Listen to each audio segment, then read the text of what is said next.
Get ready for a chilling night. Immerse yourself in horror stories that will accompany you until you sleep. If these dark narratives help you delve into the world of dreams, don't forget to like and subscribe to the channel for more eerily peaceful nights. It was a cold and gloomy Saturday, the kind that seems ideal for mysterious tales of isolation. Kevin Johnson, a 15-year-old teenager, was alone in our modest suburban home. My parents had gone out for the entire day, and my older brother Brian was at work as usual. Solitude didn't bother me. In fact, I relished these moments of tranquility. I settled at the kitchen table, spreading out my books and notebooks to do my homework. The silence was almost tangible, interrupted only by the soft tick-tocking of the clock on the wall. To my left, the narrow hallway stretched like a dark passageway. I knew every corner of that house, but on that day, for some reason, it felt different, almost alien. The diffused light filtering through the scarce windows created a hazy atmosphere, as if the house were enveloped in an invisible mist. It was the kind of setting that would perfectly serve as a backdrop for scary stories of loneliness, but I pushed those thoughts aside, focusing on the task at hand.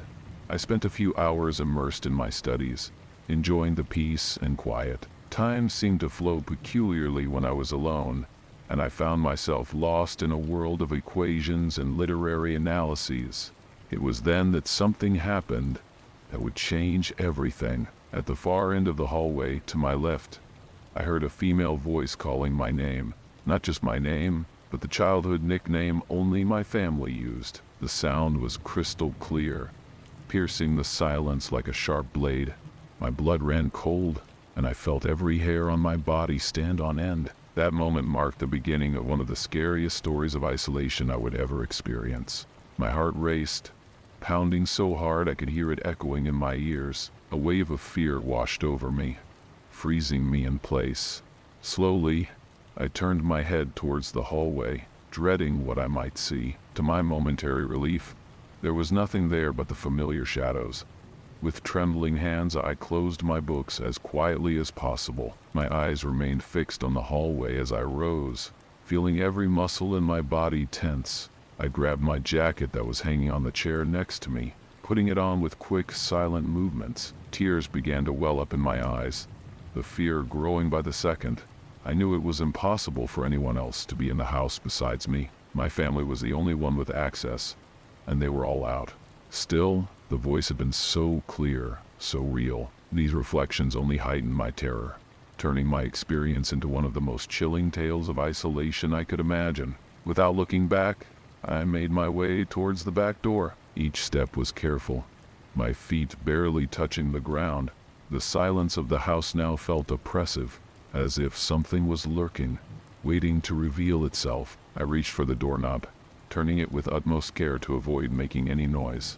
As soon as I stepped outside, the cold air hit me, but it was a relief compared to the terror I felt inside the house. I ran to the detached garage at the back of the yard, my refuge in scary stories of being alone. I sat on my dad's red lawnmower, my eyes fixed on the back door of the house. I stayed there, trembling, for hours, watching, waiting, fearing that someone or something would emerge from the house. The hours dragged on as I sat on the lawnmower, my eyes stinging from staring at the back door. The cold from the metal started to seep through my jacket, but I barely noticed, consumed by anxiety. This experience was turning into one of the most intense, scary stories of isolation I had ever lived. Finally, I heard the familiar sound of my parents' car pulling into the garage. An immense relief washed over me, mixed with a desperate urge to tell them what had happened. As soon as they stepped out of the car, I ran towards them, my words tumbling out in a confused torrent. "Kevin, calm down," my mother Sarah said, placing her hands on my shoulders. "Take a deep breath and tell us what happened." Between sobs, I narrated the events of the afternoon.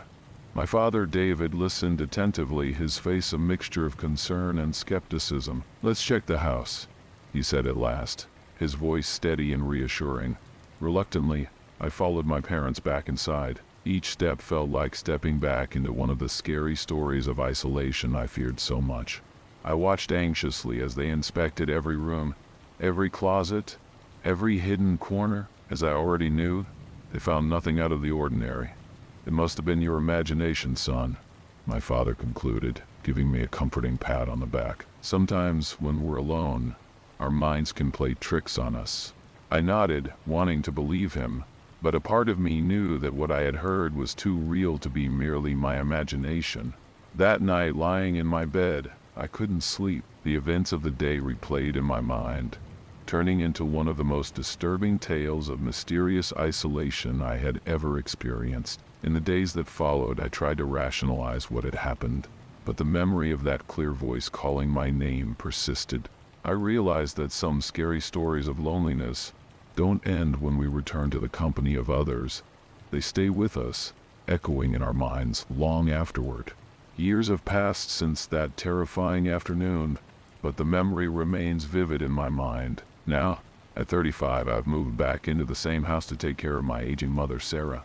My father, David, passed away a few years ago, leaving a void that seems to amplify the echoes of the past. The house, though familiar, still carries with it the atmosphere of the mysterious tales of isolation that marked my youth. Sometimes, late at night, when the silence becomes almost palpable, I feel that familiar chill run down my spine, as if I'm reliving one of the scary stories of loneliness from my teenage years. My mother, with her graying hair and slower steps, often tells me about strange experiences she's been having.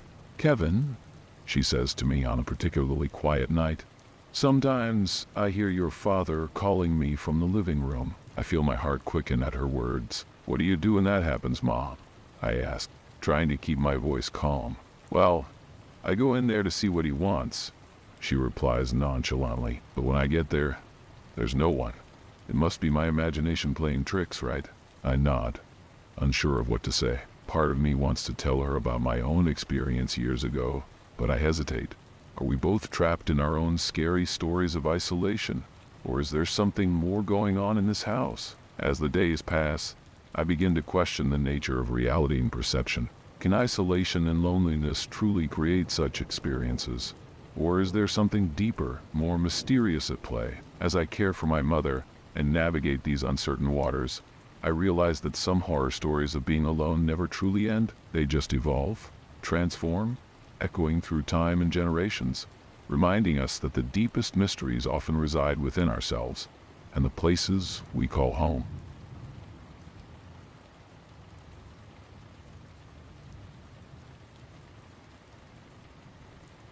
My name is Emma, and that October night will forever be etched in my memory. The air was heavy with the crisp chill of autumn, and dry leaves performed a macabre dance in the wind outside. My parents had gone out for dinner with friends, leaving me alone in our isolated house on the outskirts of town. Usually, I relished these nights of solitude, but something felt different this time. Curled up on the living room sofa, I tried to focus on the pages of my favorite novel, but my mind kept wandering. The silence of the house was broken only by the monotonous tick-tocking of the old wall clock and the occasional howl of the wind. I struggled to shake off the sense of unease growing in my chest, attributing it to the remnants of the chilling stories I had recently read. As the night progressed, I began to notice subtle sounds that had gone unnoticed before. The creaking of the floorboards, the rustling of curtains, the snapping of wood contracting in the cold. Each noise seemed amplified in the sepulchral silence of the house. I wondered if this was how those spine-chilling stories I loved so much began. Suddenly, a more pronounced noise startled me. It seemed to come from the kitchen. My heart raced, and I froze on the sofa, my eyes wide and fixed on the door leading to the hallway. It must be the fridge, I thought, in a desperate attempt to calm myself. But then I heard it again, a metallic sound like someone rummaging through the silverware drawers. With trembling hands, I grabbed my cell phone. No signal. Of course, I thought bitterly. Just like in all those horror stories. I swallowed hard, realizing that I would have to investigate on my own. Slowly, I rose from the sofa, taking careful steps to avoid making any noise. As I approached the kitchen, the sound became more distinct. It wasn't my imagination. There was someone in there. My heart was pounding so hard I feared the intruder could hear it. With cautious steps, I approached the kitchen door. my fingers tightly gripping the doorframe. The darkness seemed to engulf everything, but I could make out a silhouette moving near the sink. It was undeniably human. I froze, my mind racing through all the scary stories I had ever read. But this wasn't fiction, it was real, tangible, and terrifying. The intruder, seemingly unaware of my presence, continued to rummage through the drawers. The clinking of silverware echoed in the silent kitchen, each sound amplified by my growing fear. I knew I had to act. Staying put wasn't an option. With my heart in my throat, I took a step back, planning to run for the phone in the living room. That's when the wooden floor betrayed my presence with a sharp creak. The movement in the kitchen ceased abruptly. The ensuing silence was deafening. I could hear my own accelerated breathing, and I was certain the intruder could too. For a moment that felt like an eternity, we both stood motionless, like pieces in a macabre chess game. Suddenly, the silhouette moved towards me. Without thinking twice, I turned and ran down the hallway, stumbling in the darkness. Behind me, I heard heavy, rapid footsteps. Those scary stories I had so enjoyed now seemed like a cruel foreshadowing of my fate. My body moved on pure instinct, driven by the fear coursing through my veins. I ran down the dark hallway, my fingers brushing the familiar walls to guide me. The heavy footsteps behind me echoed like thunder, drawing closer. My mind screamed in panic, recalling every horror story I had ever read. I reached the living room, bumping into the sofa in the process. The sharp pain in my leg was ignored amidst the rush of adrenaline. My eyes frantically scanned the room, searching for an escape, a weapon, anything that could help. The phone. I lunged towards the end table, grabbing the device with trembling fingers, but my heart sank as I realized the line was dead. The intruder must have cut the wires. This revelation sent a new wave of terror through me, reminding me of the scary stories where victims were completely isolated from the outside world. I heard a noise coming from the hallway and turned just in time to see a dark figure entering the room. It was a tall man, dressed in dark clothing and a hood that concealed his face. He paused for a moment, as if assessing me, and then advanced, desperate. I grabbed the table lamp and hurled it at the intruder. He dodged, but the object distracted him for a precious second. I seized the opportunity to run towards the front door, my fingers fumbling with the lock in panic. My fingers finally managed to turn the key, and I pulled the door open with a desperate yank. The cold night air hit me like a slap, but I barely felt it, propelled by adrenaline. I ran into the backyard, the damp grass tickling my bare feet, my breath forming white clouds in the chilly air. I glanced over my shoulder and saw the intruder emerging from the house, his silhouette outlined against the light of the living room. He hesitated for a moment, perhaps surprised by my sudden escape. I took advantage of those precious seconds to run towards the street, screaming for help with all my might. The lights in the neighboring houses started to turn on one by one. I heard confused, concerned voices, doors opening. The sound of heavy footsteps behind me faded, and then stopped altogether. When I looked back again, the intruder had vanished into the darkness. Minutes later, I was sitting on the neighbor's porch, wrapped in a warm blanket, as the police sirens drew closer. My parents arrived soon after, pale and frightened. Between sobs, I recounted to them and the officers what had happened. The police searched our house and the neighborhood but found no sign of the intruder. In the following days, we installed a security system and reinforced the locks. But the feeling of vulnerability stayed with me for a long time. That night changed my perspective on the horror stories I had so enjoyed. Now I understood the true terror of isolation, the scary reality behind the printed words. But I also learned about my own strength and ability to survive. Today, years later, I still feel a chill when I'm alone at home at night. But instead of paralyzing me, that feeling reminds me of my resilience. The shadows of solitude still exist, but I know I can face them.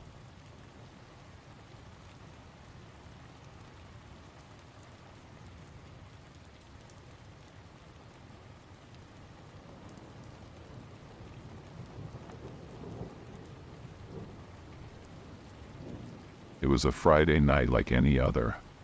My parents, Jason and Violet, had gone out to dinner with friends, leaving me alone in our suburban home. I, Maya, a 13-year-old girl with brown hair and freckles, was excited at the idea of staying up late. The clock struck almost midnight, and I was still glued to the screen of my computer, enjoying the temporary freedom. My desktop faced a large window that looked out onto the backyard. The curtains were open, revealing the darkness outside. I didn't mind. After all, who would be watching me at this time of night?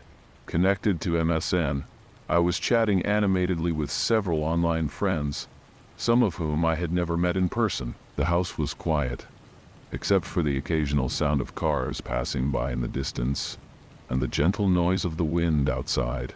The glow of the computer screen was the only light in the dark room, creating shadows that danced on the walls. I felt a slight chill, but ignored it, continuing to type enthusiastically. Suddenly, a message from one of these virtual friends, a certain Dark Shadow 45, left me cold. "Hey Maya, was that peanut butter sandwich you ate an hour ago tasty?" I froze. How could he know this? I hadn't mentioned anything about the snack I'd made earlier. Before I could respond, another message appeared. "You should have been more careful with that soda cup. You almost spilled it on your keyboard." My heart began to race. It was impossible for anyone to know these details, unless... A shiver ran down my spine as realization hit me. Slowly, I lifted my eyes to the small green light next to the webcam above my monitor. It was on. All this time, someone had been watching me, invading my privacy, turning my solitary night into a terrifying experience. My fingers trembled over the keyboard as I stared at the screen, unable to respond. Dark Shadow 45's messages kept coming, each one more disturbing than the last. "Your expression right now is priceless, Maya. You look like you've seen a ghost." The mockery in his words was palpable, heightening my terror. I swallowed hard, tasting the bitter flavor of fear. My mind raced, trying to process the situation. Those mysterious stories of isolation that I used to read online had suddenly become my reality. I was living my own scary tale of loneliness, trapped in a digital trap that I had helped create. With shaky hands, I turned off the webcam and covered it with a piece of tape that I found in the drawer. But this did little to ease my anxiety. Dark Shadow 45's words echoed in my mind. "Too late, dear. I already have everything I need."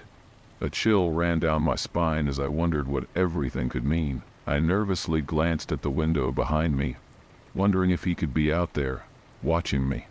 The darkness seemed denser, more menacing. Every shadow in the backyard transformed into a sinister figure in my overactive imagination. I tried to calm myself, telling myself that it was just a hacker, someone sitting behind a computer miles away, but the feeling of violation, of having my safe space invaded, was overwhelming. With my heart pounding, I decided I couldn't just sit there, victimized. I took a deep breath, trying to calm my nerves, and turned my attention back to the screen. Dark Shadow 45's messages kept coming, each one more provocative than the last. "What's the matter, Maya? Cat got your tongue?" he taunted. Gathering all the courage I could muster, I began to type. "Who are you? What do you want from me?" I sent the message, my fingers trembling on the keyboard. The response came almost instantly. "Oh, now she speaks. I'm just having a little fun, dear. There's nothing wrong with watching, is there?" I felt a surge of anger mixing with my fear. This wasn't just one of those scary stories of isolation I used to read. It was real, and I was at the center of it. "This isn't fun," I replied. "It's an invasion of privacy. It's illegal." Dark Shadow 45 seemed to find this amusing. "Illegal? Maybe. But who's going to stop me? Your parents? They're not even home. The police? They'll never find me." His words were like daggers, each one deepening my sense of helplessness. But then, something inside me snapped. I refused to be the helpless victim in this scary tale of loneliness. I took a deep breath and remembered something my older brother, a tech enthusiast, had taught me once. He had shown me how to identify IP addresses in case of emergencies. This gave me an idea. "You're wrong," I typed, my hands now steady with determination. "I can stop you. I'm tracing your IP address right now, and I will report you to the authorities." There was a long and agonizing pause after my last message. The digital silence was deafening, amplifying each passing second. Finally, a response appeared. "You wouldn't dare." The confidence in his tone had diminished, replaced by a note of uncertainty. I seized this opening, feeling a rush of adrenaline coursing through my veins. "I already have," I lied, feigning a confidence I didn't possess. "The cyber police are tracking you down as we speak. It's over." Dark Shadow 45. The following minutes were a whirlwind of emotions. Dark Shadow 45 went offline abruptly, leaving me in a tense silence. My heart was still racing, but now with a mix of fear and triumph. I had faced my virtual tormentor, and somehow it seemed I had won. At that moment, I heard the sound of a car pulling into the driveway. My parents had arrived. I ran to the door, eager to tell them what had happened, to seek comfort and security after this night of isolated terror. As I recounted my experience to my shocked parents, I realized that this night had changed me. I was no longer just a naive girl surfing the web. I had faced one of my biggest fears and come out stronger. Those mysterious stories of isolation that I used to read now held a new meaning for me. That night, before going to bed, I covered all the cameras in the house with tape. It was a physical reminder of the lesson I had learned. In the digital age, constant surveillance is not just fiction, but a scary reality we must confront. As I lay down reflecting on the events of the night, I realized that I had lived through my own scary story of isolation. But I had also discovered an inner strength I didn't know I possessed. The shadows in my room no longer seemed so threatening. I knew that even when alone, I wasn't helpless. The night that started as a horror story ended as a tale of empowerment. And although I knew the virtual world still held dangers, I felt prepared to face them.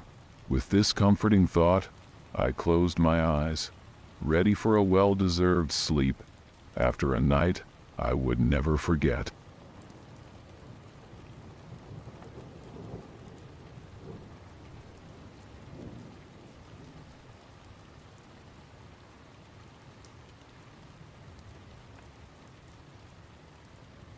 "Surprise!"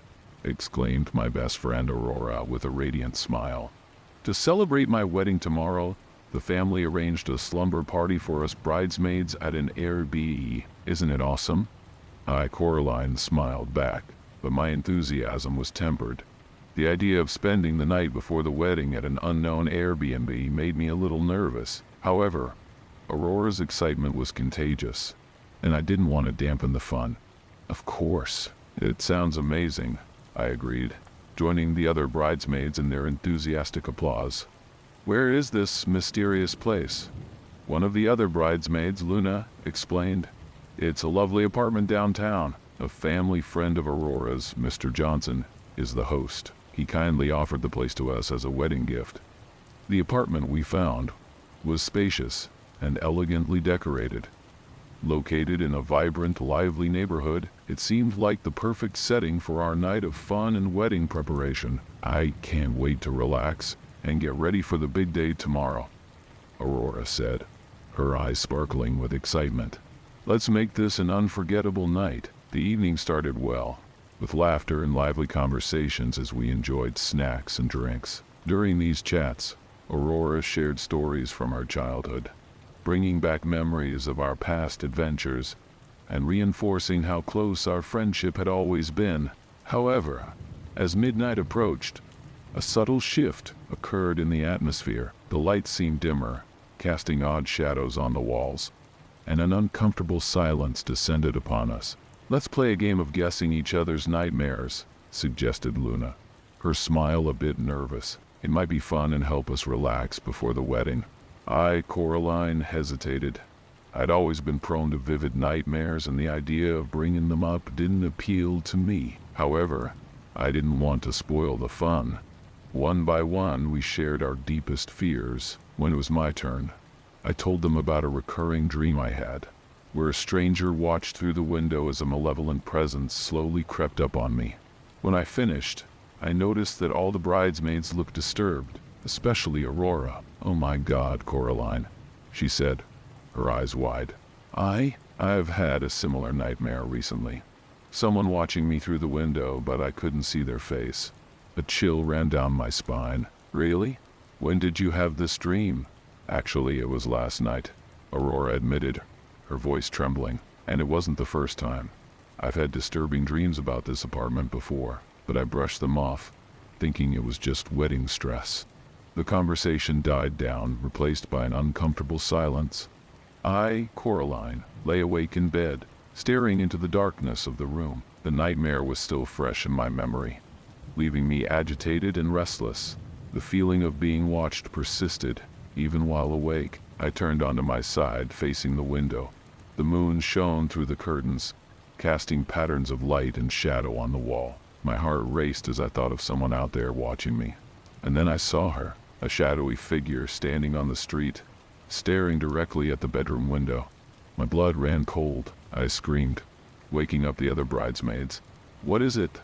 Aurora asked, rushing into the room, followed by Luna. "Are you okay, Coraline?" "There." I pointed to the window, my body trembling. There was someone out there looking in. Luna ran to the window, pulling aside the curtains. "There's no one there?" she said, her voice confused. "Did you have another nightmare?" I sat up in bed, my heart still pounding. No, I was awake. I saw someone out there. Aurora sat down on the bed next to me, taking my hand. "Coraline, maybe you're still drowsy. Let's try to calm down and get back to sleep. The wedding is tomorrow, and we need to be rested." I tried to relax, but the fear persisted. It was 3 a.m. when I finally gave in to sleep, still feeling that something was very, very wrong. The next morning I woke with a start, sensing that something was amiss. The room was quiet, and the other bridesmaids were still asleep. I slowly got up, feeling a sense of urgency. Something wasn't right. And then I remembered the previous night, the nightmare, and the shadowy figure on the street. I rushed to the window, pulling aside the curtains, and my heart stopped. Out on the sidewalk stood the same hooded figure, her eyes fixed on the bedroom window. I screamed, alerting the other bridesmaids. Aurora and Luna woke with a start, their faces reflecting confusion and fear. "What's going on?" Aurora asked, her eyes still sleepy. "The figure, she's there," I said, pointing to the window. "The same person I saw last night."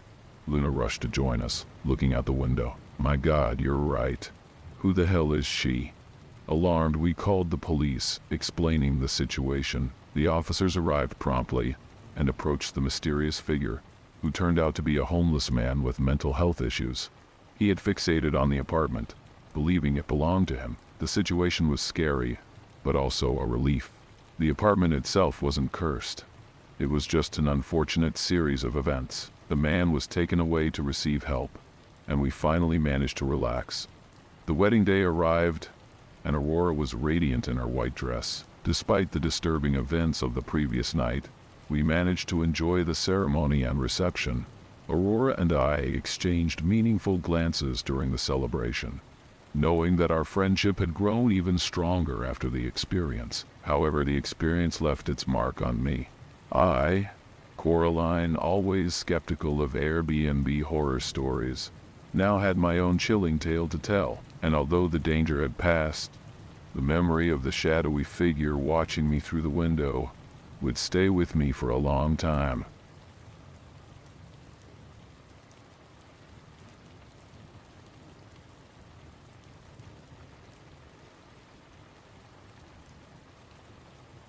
It was supposed to be just another night in an Airbnb during my European vacation.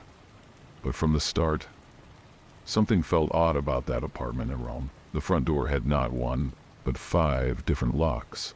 I looked intrigued, thinking that perhaps the host was a bit paranoid about security. However, when I saw the windows, I realized that the bars on them were not merely decorative. They were strong, solid, and clearly meant to keep people out or in. I, Claire, and my partner, Josh, had booked the place for just one night. We were traveling through Europe, and like many travelers, we relied on Airbnb to find affordable accommodations. The listing for the place had seemed promising. Cozy apartment in the heart of Rome, perfect for couples. Authentic experience in a vibrant neighborhood. When we arrived, the neighborhood did feel vibrant, but not necessarily in a good way. The apartment was on the ground floor of an old building, on a narrow, busy street. The noise from the traffic and crowds was constant, but the place seemed spacious and well decorated. "What a find!" Josh exclaimed, throwing his backpack on the floor and flopping onto the comfortable sofa. 5 stars for this place for sure. I wasn't quite convinced, There was something about the atmosphere of the place that made me uneasy. Maybe it was the numerous locks on the door, or the bars on the windows, which seemed to indicate that something or someone needed to be kept out or in. "Do you think this place is safe?" I asked Josh, voicing my concerns. "I mean, why would anyone need so many locks and bars?" Josh laughed and shook his head. "To keep people like us out, probably. Relax, love. We're in Rome. Let's enjoy our stay and explore the city. We might even get to meet some of the neighbors later." Josh always had a way of seeing the positive side of things, which was one of his qualities that I admired the most. I, on the other hand, had always been more cautious, tending to analyze the details for potential problems. It was a balance that usually worked well for us. But on that night, the tension in the air seemed to exaggerate our differences. It didn't take long for me to find out why the locks and bars were necessary. We were having dinner, a homemade meal we had prepared in the small but well-equipped kitchen, when we heard a noise at the front door. It sounded like someone was trying to open the locks, one by one. Josh and I looked at each other, surprised. "Were you expecting guests?" I asked, a little worried. "Of course not," Josh replied, getting up to check. "It must be the wind or something." But as he approached the door, the noises stopped. Josh unlocked the locks and opened the door a crack. To our astonishment, there was a woman on the other side, staring intently at us. She looked to be in her early 30s, with dark hair and an intense gaze. "Can I help you?" Josh asked, confused. The woman didn't respond immediately. Instead, she just kept staring at us, her eyes moving from Josh to me, and then back to Josh. Finally, she spoke, her voice low and hoarse. "Sorry, I think I got lost. I'm looking for John's apartment. He rents out a room here in the building." I exchanged a quick glance with Josh, who seemed as confused as I was. "John?" he repeated. "No, you must have the wrong place. This is number 12. John's apartment must be on another floor." The woman hesitated for a moment and then slowly nodded. "Sorry, I must have gotten confused. Thank you anyway." She turned to leave, but then turned back, her gaze now piercing into our souls. "Be careful," she whispered, before disappearing into the darkness of the corridor. I shivered at her enigmatic warning. Who was that woman, and why did she seem so concerned about our safety? That was odd, Josh commented, closing the door and locking it again. Maybe she was looking for drugs or something. This place might not be as nice as we thought. My unease only grew as the night went on. Every strange noise, the creaking pipes, the wind howling through the window cracks, made me jump. Josh, absorbed in a book he had found on the shelf, seemed oblivious to my growing anxiety. "Have you noticed that there's not a soul on the street?" I asked, interrupting his silence. "It's almost like this place is depressing," Josh suggested, looking around. "Yeah, it's a bit gloomy," I agree. "But who knows, maybe it's like this because it's a Monday night." I sighed, unable to shake the feeling of discomfort. "I think it's more than that. It's almost like this apartment is a magnet for something sinister." Josh smiled, but his smile didn't reach his eyes. "Come on, don't start imagining things. This is just an Airbnb, not a horror movie set." However, my concerns only heightened when, for the third time that night, we saw shadows passing by the barred windows. People were looking in, their faces obscured by the darkness. "What the hell do they want?" I murmured, moving closer to the window. Josh joined me, his smile now completely gone. "I don't know, but it doesn't look good. Maybe we should call the host and ask if he knows anything." Before we could discuss it further, a loud sound made us turn. Someone was trying to force the door open. "What the hell?" Josh exclaimed, his eyes wide with surprise. We rushed to the door and Josh quickly unlocked the locks. Opening the door, we were confronted by a hooded figure who immediately fled into the darkness of the corridor. "Hey!" Josh shouted, chasing after the mysterious figure. My heart was pounding as I ran after Josh. "Wait. I don't think it's safe." Josh stopped in the corridor, his breath ragged, matching mine. "This is crazy. Who the hell are these people?" We returned to the apartment, locking all the locks, and spent the rest of the night on alert, barely sleeping. Every noise made us jump, wondering if someone was trying to break in again. "We should leave," I whispered to Josh, who was awake, staring at the door. "It's obviously not safe here." He nodded, his eyes reflecting the same fear I felt. "Yes, I think you're right. Let's get out of here at dawn. I don't want to spend another minute in this place." We barely waited for the sun to rise before we started packing our things, eager to escape the gloomy apartment. The host, who had not responded to our messages so far, seemed to have disappeared. When we finally left, relieved to be unharmed, we saw a group of people across the street, watching our apartment. They seemed to be lurking, their expressions somber. "What the hell is this?" Josh muttered, gripping my arm. "Do they have been waiting for us?" We ran away, our hearts pounding, and didn't look back. It wasn't until later, when we were safe in a cafe, that we finally relaxed enough to discuss what had just happened. "That was surreal," Josh said, still visibly shaken. "Who were those people? Why were they watching us?" I shook my head, still confused. "I have no idea. But something very strange is going on in that apartment. I feel like there's a mystery here, something we couldn't quite understand."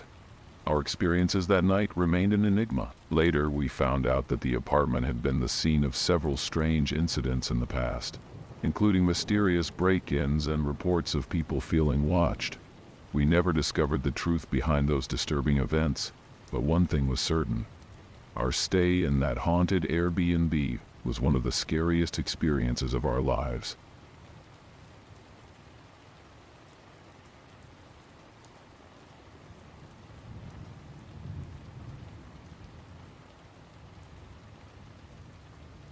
My name is Chloe, and I have always been an adventurer at heart. But on that chilly autumn night in Chicago, I would wish I had never booked that Airbnb. The promise of a cozy nook in the host's words would turn into something quite different. Upon arriving at the address, my fiancé, Adam, and I were intrigued and a bit suspicious of the place. The apartment was in the basement of an old building. The windows were large, letting in daylight, but there was something dark about the atmosphere, an almost palpable feeling that we were not alone. The photos didn't quite capture the place, I remarked as we stepped inside. The apartment was spacious, with high ceilings and creaky wooden floors, but there was something unsettling about the decor. The walls, painted in a dark shade, seemed to absorb the light, and the heavy curtains blocked the view outside, creating a claustrophobic feel. As we walked through the apartment, I felt a constant chill at the back of my neck. "Maybe the host values privacy," Adam suggested, noticing my worried glance. I agreed, although a persistent sense of discomfort remained. As we explored the apartment, I noticed something peculiar. "Wait," I said, stopping in the living room. "The photos only showed 2 doors here, but there's a third one." Adam furrowed his brow, examining the room. "You're right. That extra door is intriguing." My curiosity was piqued, but we decided to leave the exploration for later. As night fell, the apartment seemed even gloomier and more mysterious. Shadows danced on the walls, and the wind howled outside, making the windows rattle. I couldn't shake the feeling that we were being watched. As we prepared for bed, I heard a soft noise coming from the kitchen. I peered out of the bedroom and saw Adam rummaging through the fridge. "I can't sleep," he murmured, noticing my presence. "Let's explore a bit. I'm curious about that extra door." My heart raced, a mix of excitement and apprehension. Together we ventured into the living room, lighting our way with the glow from our cell phones. I opened the first door, revealing an ordinary bedroom. The next was a bathroom, with vintage tiles and a clawfoot tub. All normal so far, but then I spotted a third door, partially hidden by the heavy curtain. My heart pounded as I pulled the handle. The door creaked open, revealing a spiral staircase leading downward. "This wasn't in the photos," I whispered, descending the steps cautiously. The air was colder here, and a musty smell filled my nostrils. Adam turned on the light, revealing a huge basement, unlike any I had ever seen. The stone walls were uneven, and the dirt floor seemed untouched for years. There was a strong, pungent odor of dampness and something else. Something metallic. "What a strange place," Adam commented, his voice echoing in the empty space. My eyes widened as I spotted chains on the floor, attached to iron rings. Several wooden doors with old locks were lined up along one wall. The place looked like something out of a horror movie. "This is disturbing," I said, my voice sounding loud in the hollow space. "Why would anyone have chains and so many locked doors down here?" Adam ran his hand through the chains, his face illuminated by the cell phone light. "Maybe the host has some weird hobby or a secret business." A shiver ran down my spine as I heard a muffled sound, as if something was moving behind one of the doors. "Did you hear that?" I asked, my heart pounding. Adam frowned, his expression turning worried. "What the hell is that?" The sound repeated, a faint scratching coming from one of the doors. My entire body was on alert, and a sense of impending danger washed over me. "There's something down here," I said, my voice trembling. "Something, or someone." Adam moved in front of me, his protective instinct kicking in. "Let's get out of here. This isn't right." And we turned to climb the stairs. But at that moment we heard a loud noise, as if something heavy had been knocked over. The door behind us trembled on its hinges. My heart was in my throat as I raced up the stairs. Adam was right behind me, his face set in determination. We reached the apartment breathless, the sound of our footsteps echoing in the confined space. Once inside, we paused to catch our breath, our eyes meeting. "What the hell is going on here?" I asked, my voice reflecting my fear. Adam shook his head, his eyes scanning the room for answers. "I don't know, but we need to get out of here now." We hastily gathered our belongings and left the apartment, the sound of our footsteps echoing in the corridor. The cold night air hit us as we stepped outside, and we leaned against each other, trying to catch our breath. "What was that?" I asked, my body still trembling. Adam shook his head, his eyes mirroring the same fear I felt. "I don't know, but we're not sticking around to find out." We ran down the street, seeking a safe place to hide. The feeling of being watched was overwhelming, and I couldn't get the image of the chains and locked doors out of my head. Finally, we stumbled upon a cafe that was still open and sat in a corner, trying to process what we had just experienced. "Do you think someone was trapped down there?" I asked, my heart still racing. Adam sighed. "I don't know, but we're not calling the police. We don't want to get involved. Let's just leave Chicago and forget this ever happened." My instinct told me to agree, but a part of me wanted answers. Who was the host? Why was there a secret basement? And what, or who, was locked behind those doors? Unfortunately, we would never find the answers. We caught the first train home the next day, trying to leave the scary experience behind. But at night, when I close my eyes, I still see the secret basement and hear the chilling sounds. That Airbnb would haunt my dreams for a long time.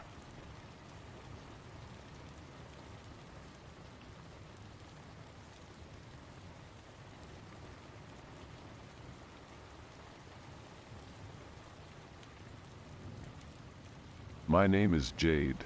I've always loved my Saturday nights alone at home, immersed in a book or binge watching a Netflix series. On that particular night, I was on the living room couch, completely engrossed in a crime novel.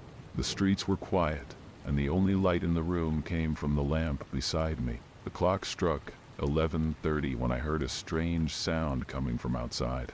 At first, I ignored the noise, thinking it was just the wind or some nocturnal animal, but the sound persisted, as if someone was scratching the kitchen window. My curiosity got the better of me, so I slowly got up and went to the kitchen. The window was closed, and I couldn't see anything unusual outside. I returned to the living room, trying to forget the incident, but the feeling that something was lurking wouldn't leave me alone. I sat down on the sofa again and tried to focus on my book, but my mind was alert. That's when I heard a soft tap on the back door. My heart raced, and a chill ran down my spine. I grabbed my phone and called my best friend Nancy, who lived on the same street. Nancy answered after a few rings, her voice worried as I recounted what I had heard. "Jade, lock all the doors and windows. I'm calling the police and coming over right now," she said. I hung up the phone and started checking the locks. When I reached the living room window, I saw a hooded figure standing on the sidewalk, staring intently at the house. The faint light from the street lamp illuminated only part of his face, but his eyes shone sinisterly. Terrified, I ran to my bedroom and locked the door behind me. I grabbed an old golf club that my father had left there and sat on the floor, trembling. Everything went silent again, except for the sound of my rapid breathing. I knew the man was still out there waiting for a moment of carelessness. The lights in the living room flickered from time to time, and the feeling of vulnerability enveloped me completely. Sitting on the bedroom floor, hugging the golf club, I felt like a trapped prey. Every out-of-place sound unleashed sinister thoughts in my mind. The minutes seemed to stretch into a slow torture as I waited, hoping the intruder would disappear. With each passing second, my fear grew, and the darkness outside seemed to close in even more, enveloping the house in a cold, sinister atmosphere. My thoughts ran wild, fueled by the fear that was building inside me. Who was this hooded man, and why was he so determined to get into my house? My heart pounded erratically, and cold sweat trickled down my forehead. I could no longer distinguish the normal sounds of the night from potential danger signals. Every sound, every shadow, seemed like a potential threat, turning my sanctuary into a living hell. The minutes felt like hours, and the tension in the air was palpable. I felt like I was on the edge of a precipice, about to fall into the abyss. My hands trembled as I tightly gripped the golf club, ready to defend myself at any moment.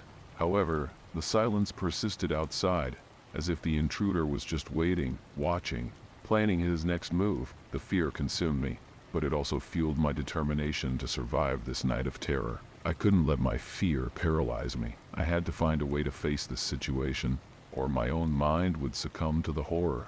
Nancy arrived a few minutes later, along with a police officer she had called to investigate the incident. I explained everything that had happened, from the initial noise at the window to the endless tension of the night and the figure of the hooded man. The officer asked me a few questions but seemed skeptical of my story. However, when he examined the marks on the window and saw the genuine expression of fear on my face, his demeanor changed. He promised to increase patrols in the area and advised me to stay alert in the coming days. The hours crept by, and the darkness outside began to yield to the first rays of dawn. The night of terror was finally coming to an end, but the fear still lingered in the air throughout the house. I got up from the floor, feeling every muscle ache from the prolonged tension. Cautiously, I approached the living room window. The hooded figure had disappeared, leaving behind only the memory of his menacing presence. Taking a deep breath, I opened the window and let the sunlight flood the room. As the day progressed and normalcy began to restore itself, I knew that this night of terror would leave deep marks on my mind. The man at the window remained a mystery, but I knew I had to stay vigilant, as he was never found, and his intentions to break into my house were never discovered.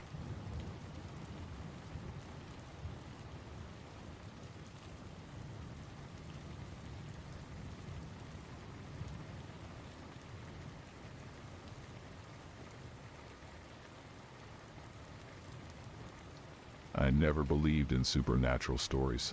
I was always skeptical about such things, until that night. I was home alone, a rarity for me, as my parents decided to spend the weekend away. It was a quiet Wednesday, and I, John, was ready for a movie marathon. As the night progressed, the sounds in the house became more noticeable.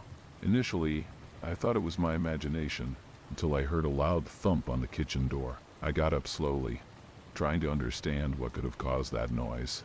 I opened the door, but there was nothing, just the wind blowing gently through the windows. I returned to the living room, trying to ignore the discomfort that was starting to set in. However, it wasn't long before the noise started again, this time seeming to come from the upstairs bedroom. It sounded like something had fallen. I climbed the stairs, feeling each step creak under my feet. When I reached the hallway, I saw a picture frame on the floor. The family photo scattered across the carpet. I picked it up and put it back on the table, a chill running down my spine. I couldn't shake off the unease. The silence in the house felt heavier. I sat down on the sofa, but soon heard a scratching sound at the back door. I got up again, my heart pounding. When I opened the door, the sight of the empty backyard only added to my sense of unease. I locked the door, trying to convince myself that I was safe. Then, a violent banging echoed from the basement. Every muscle in my body tensed up. I knew I should ignore it, but curiosity and fear pulled me in opposite directions, not to mention the possibility of an intruder hiding there. I walked to the basement entrance, my hands sweating as I turned the doorknob. I slowly opened the door, the darkness of the basement stretching out before me like a hungry mouth. With the basement door open, I stood still, trying to listen for any sign that would indicate the source of the banging. The darkness was absolute, and the only light available was the flashlight on my phone. I took a deep breath and started down the stairs, each step resonating like thunder in my ears.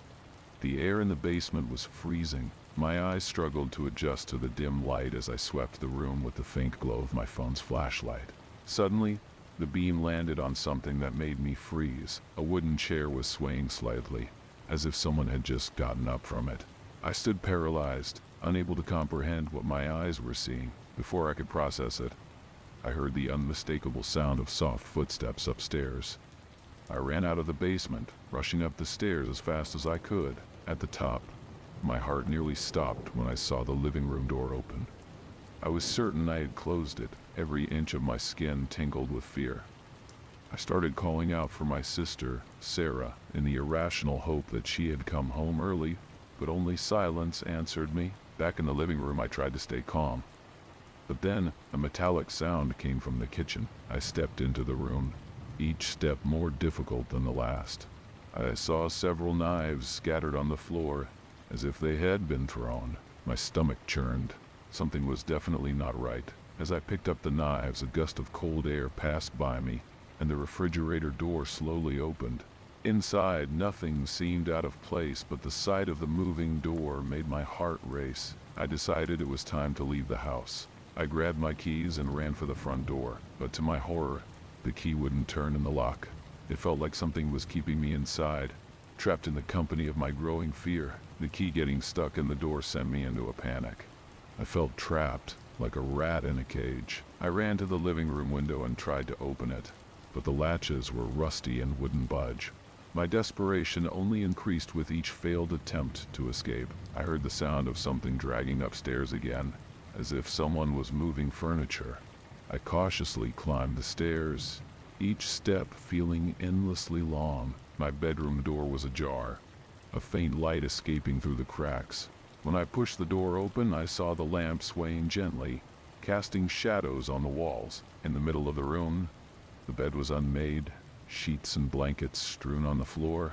I heard a faint, low sound, as if someone was trying to speak to me, but I couldn't understand the words. My body was in shock, adrenaline coursing through my veins. I decided I needed to find a way out of the house, but before I could take a step, the closet door opened by itself with a long, ominous creak. I froze, staring into the dark interior of the closet, expecting something or someone to emerge. Only absolute silence surrounded me. With no other option, I slowly approached the closet. When I looked inside, I noticed that all my belongings were scattered, clothes and objects thrown about as if someone had searched for something. I closed the closet with a push. As I turned to leave the room, the door slammed shut, trapping me inside. I shouted for help, but my voice seemed to be swallowed by the house. I struggled with the doorknob, desperately trying to open the door, but it wouldn't budge. That's when I felt a presence behind me, a cold sensation that made the hairs on the back of my neck stand up. I didn't dare turn around. I stood there, waiting, trying to control my breathing as the feeling of something dark and unknown intensified.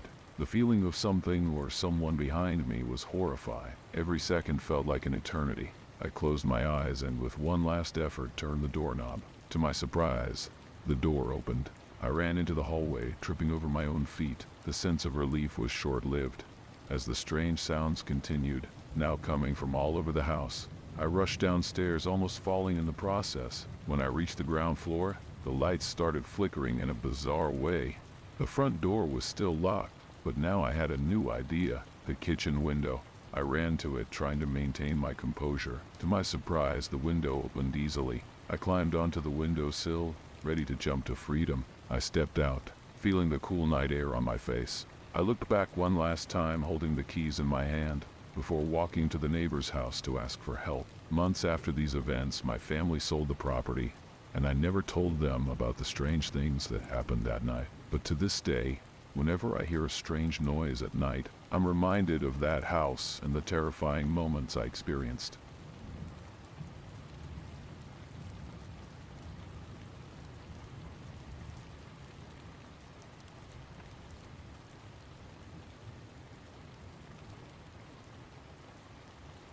My name is Mike, and this story is about the scariest night of my life. It was a Friday night, and I was home alone. My parents had gone to a business dinner and wouldn't be back until late. My sister Mia was at a friend's house. I was excited to have the house to myself. I planned to watch horror movies and eat pizza. What I didn't expect was for this night to turn into a real nightmare. It all started innocently enough. I was on the living room couch, watching a movie, when I heard a strange noise coming from upstairs. It sounded like a door opening. I froze for a few seconds, waiting to hear more, but there was nothing. I decided to ignore it, thinking it was just the house creaking. I continued watching the movie, trying not to let my imagination get the better of me. A few minutes later, I heard the same sound again. It was louder this time, and it seemed to be coming from my parents' bedroom. I slowly got up, feeling a chill run down my spine. Carefully, I climbed the stairs, trying not to make any noise. When I reached the top, I noticed that my parents' bedroom door was open. Even though I was sure I had closed it before coming downstairs, I stepped into the room, my heart pounding. Everything seemed to be in order, but the feeling that something was wrong wouldn't leave me. Suddenly, I heard footsteps coming from the guest bedroom. I spun around quickly, but saw nothing. It was as if someone was playing a game with me. My heart was pounding so hard I could hear the sound of my own heartbeat. I started to feel truly scared, but I tried to remain calm. I went back to the living room, trying to convince myself that everything was fine. I turned the television back on, but I couldn't concentrate on the movie. My gaze kept returning to the stairs, expecting to hear something else. That's when I heard a knock on the front door. I went to the door, hoping it was someone I knew. I looked through the peephole, but there was no one there. I felt a chill down my spine and quickly closed the door, locking it. My heart was racing and I didn't know what to do. I tried to calm myself, returning to the couch and turning up the volume on the TV to drown out any strange noises. Even with the TV at full volume, it seemed like the strange sounds were coming from all parts of the house. A metallic sound, like something scraping against a surface, echoed through the room. I stood up again, trying to locate the source. I decided to do a round of the house. First, I went to the kitchen. Everything seemed fine, except that the pantry door was slightly ajar. I approached it, hoping not to find anything abnormal. When I fully opened the door, there was nothing but cans and boxes of supplies. I closed the door with a sigh of relief, but the feeling of discomfort remained. Suddenly, I heard a loud noise coming from the basement. It sounded like something had fallen. I swallowed hard and grabbed a flashlight. The basement had always given me the creeps, but I needed to check. I descended the wooden stairs, which creaked with each step. The air was cold and damp, and the flashlight trembled in my hand. When I reached the bottom, I looked around, trying to find what could have caused the noise. There was a fallen box on the floor, but nothing else seemed out of place. As I made my way back to the living room, I heard a low sound, like a murmur, coming from the hallway. It sounded like a voice, but I couldn't make out the words. I stood still for a few seconds, trying to listen better. But the sound disappeared. My heart was racing, and I started to break out in a cold sweat. Something was definitely wrong, but I didn't know what to do. I returned to the living room, more scared than ever. I sat on the couch, hugging my knees, trying to think rationally. I decided I needed to call someone. I grabbed my cell phone and called my best friend, Jake. He picked up on the second ring. "Jake, can you come over? Something strange is happening," I said, trying to stay calm. "Take it easy, Mike. What's going on?" he asked, concerned. I explained everything that was happening, and he promised to come as soon as possible. Knowing that Jake was on his way gave me some relief, but the feeling that something was very wrong persisted. As I waited for Jake to arrive, the tension inside the house only increased. With each passing minute, the sounds became more disturbing. Suddenly, I heard loud banging on the front door. I ran to the door, hoping it was Jake. But when I looked through the peephole, I saw no one. My heart raced, and a chill ran through my entire body. I hesitated before opening the door, but eventually unlocked and slowly opened it. The cold night wind blew in, but there was no sign of life outside. I quickly closed the door and locked all the bolts. My anxiety grew by the second. Suddenly, I heard heavy footsteps upstairs, as if someone was running with all their might.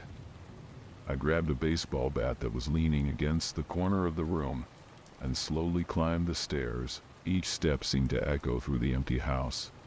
When I reached the top, I saw that Mia's bedroom door was open, even though I was certain I had closed it. With the bat in my hand, I entered Maya's room.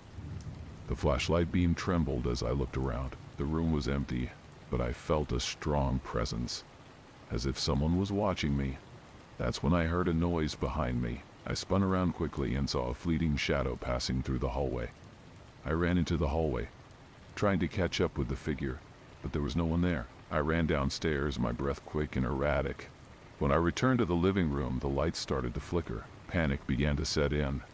I grabbed my cell phone and called Jake again. "Where are you?" "I need you here now," I said, almost shouting. "I'm 5 minutes away."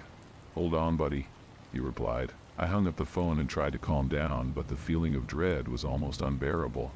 Suddenly, I heard a noise coming from the garden. I looked out the window and saw a figure standing near the fence.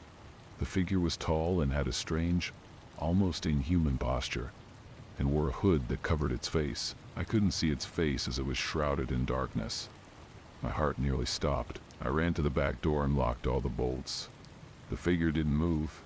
It just watched me. I stood there, paralyzed by fear, until I heard Jake's car horn. I ran to the front door and quickly opened it, pulling Jake inside. "There's someone out there," I said, pointing to the garden. Jake looked out the window, but the figure had disappeared. Jake and I looked out the window, trying to catch a glimpse of the mysterious figure. "Are you sure you saw someone?" Jake asked, skepticism in his voice. "Yes, I swear. He was there, standing, watching me," I replied, my voice shaking. Jake looked around, but the night was quiet, with no movement. He suggested we check the garden together so that I could calm down. We grabbed flashlights and went out the back door, illuminating every corner of the garden. The cold wind rustled the trees, creating dancing shadows that added to the sense of discomfort. We walked to the fence where I had seen the figure, but there was nothing there. "Mike, maybe you imagined it. The night can play tricks on our minds," Jake said, trying to reassure me. As we turned to go back inside, I heard a sound coming from the side of the house. It was heavy breathing, as if someone was trying to hide. I looked at Jake and he nodded, understanding that we should investigate. We went to the side of the house and saw the hooded figure again. This time it was closer, almost in the shadow of the wall. My heart raced. "Who's there?" Jake shouted, but the figure didn't respond. Instead, it took a step back and disappeared into the darkness. We quickly went back inside, locking all the doors and windows. The feeling of dread was overwhelming. We decided to call the police. As we waited, the tension in the house was palpable. I sat on the couch, clutching the baseball bat tightly, while Jake stayed by the window, watching for any movement. Finally, we heard the sirens approaching, and a sense of relief began to wash over me. When the police arrived, we explained everything that had happened. They searched the garden and the perimeter of the house, but found no signs of intrusion or any strange individuals. They promised to keep an eye on the neighborhood and recommended that we install security cameras. I felt a mix of relief and frustration. I knew something had happened, but I couldn't prove it. After the police left, Jake and I stayed in the living room, trying to make sense of what had occurred. "Maybe it was just someone trying to scare you," Jake suggested. But I knew it was more than that. The figure, the sounds, the feeling of being watched, it was all too real. "Thank you for coming, Jake. I don't know what I would have done without you," I said, sincerely grateful. "Don't worry, buddy. We'll figure this out," he replied, giving me a pat on the shoulder. The night passed slowly, but eventually, dawn broke. With the daylight, the house seemed less threatening, but the memories of that night would never fade. I installed security cameras and became more vigilant about the sounds around me. The hooded figure never returned, but the experience left me with a lesson. Some things, no matter how scary, cannot be explained.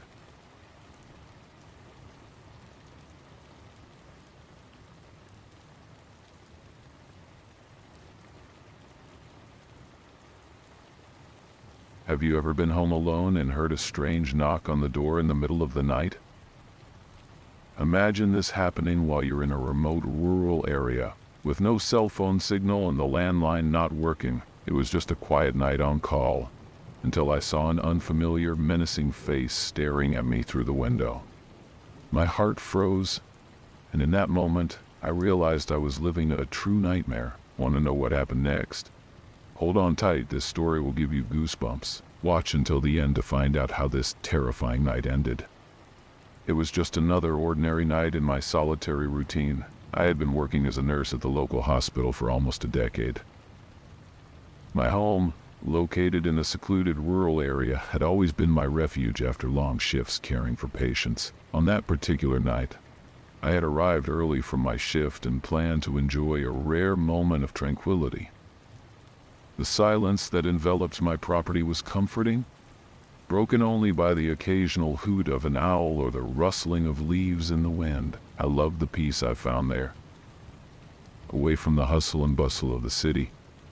Although loneliness weighed on me at times, I cherished my space and independence. After a relaxing bath, I put on my favorite pajamas and settled on the living room sofa with a book.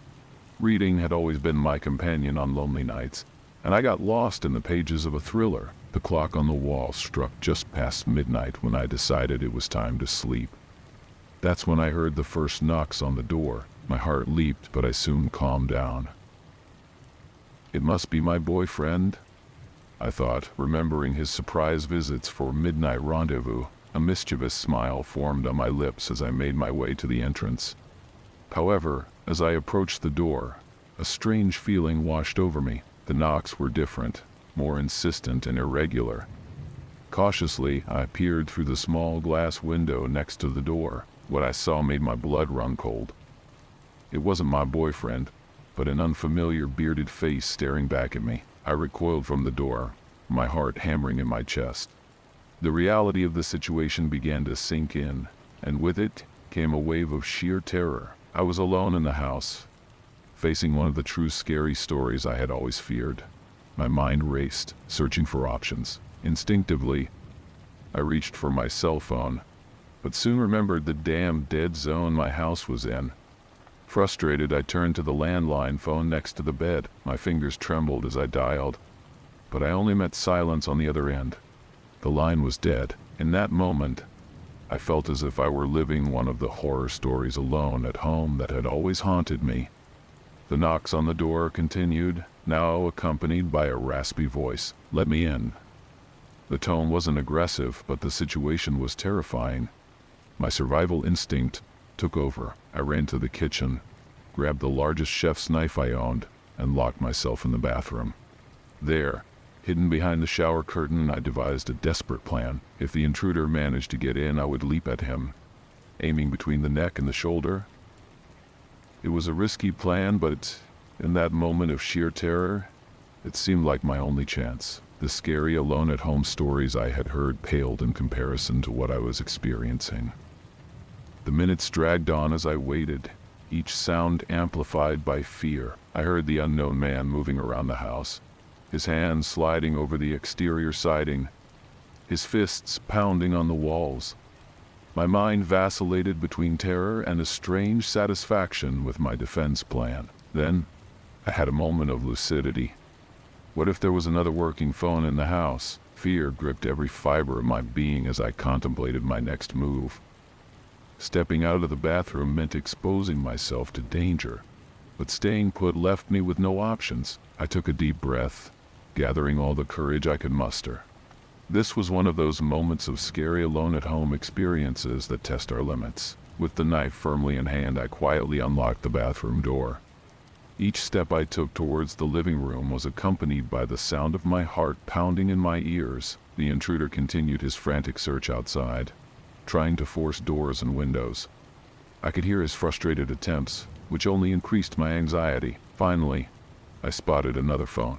My hands were shaking so much that I almost dropped the receiver. To my immense relief, there was a dial tone. I dialed 911 with trembling fingers, praying that the call wouldn't drop. When the operator's voice sounded on the other end, I almost cried with relief. 911, what is your emergency? The operator's calm voice starkly contrasted with the chaos of my situation. I quickly explained, my voice thick with fear. There's someone trying to break into my house. I'm alone. Please send help. The operator assured me that the police were on their way, but that it would take about 15 minutes for them to arrive. Those were the longest 15 minutes of my life, worthy of the most intense true scary stories. Following the operator's instructions, I went back to the bathroom, this time with the phone in hand. Every sound from outside made my body tense. The operator stayed on the line, his voice being my only anchor to sanity in that moment of terror, alone at home. Finally, I heard the sound of sirens approaching. The relief I felt was indescribable, like a huge weight had been lifted from my shoulders. The intruder's attempts to break in abruptly ceased. Still trembling, I stepped out of the bathroom and made my way to the front door, the knife still clutched in my hand. I watched through the window as 2 police cars pulled up in front of my house, their lights flashing in the darkness. The officers quickly got out, guns drawn, and approached a staggering figure in my garden. To my surprise, it wasn't the menacing, bearded man I expected to see.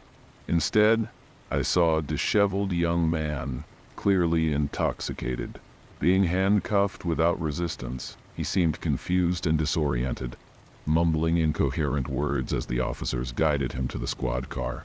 One of the officers approached my door, asking me to come out and provide some clarification. With my legs still shaking, I stepped out and recounted my experience to the policeman. He listened attentively, his expression a mix of understanding and mild amusement. "Ma'am," he began, "it seems we had a misunderstanding here.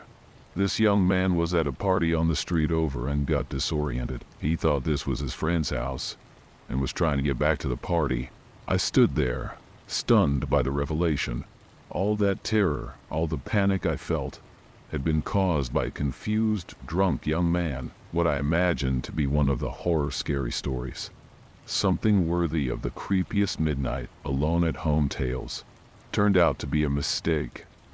As I watched him being driven away, a mix of emotions washed over me. Relief, of course, but also a tinge of embarrassment for having imagined the worst. I realized that fear had amplified every sound, every movement, turning an innocuous situation into a vivid nightmare. I thanked the officers and went back inside my house, exhausted but grateful that it had ended well. As I locked the door, I reflected on how our minds can create the most terrifying, true, scary stories from mundane situations. That night, though terrifying, served as a reminder that danger isn't always real, even when we're alone at home facing the unknown.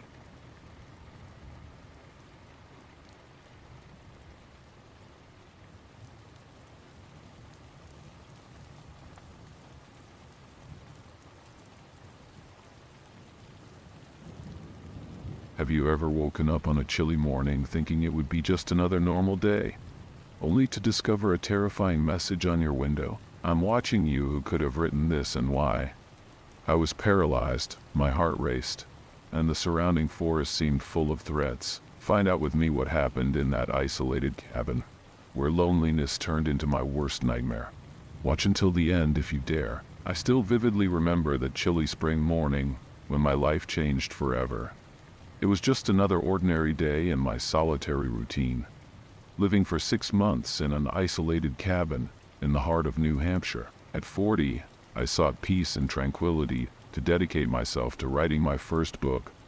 Far from the hustle and bustle of the big city where I worked as an investigative journalist, the cabin was at the end of a dirt road, surrounded by a dense forest of pine trees. The nearest neighbors were about 400 meters away, which meant that I spent most of my time alone, immersed in the silence of nature.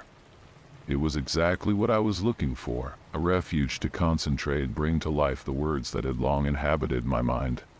On that morning I woke up early as usual. The air was particularly cold, and a thin layer of frost covered the vegetation around the cabin. I prepared my breakfast while mentally planning the chapter I would write that day. The loneliness that once scared me was now my constant companion, and I felt comfortable in that isolated environment.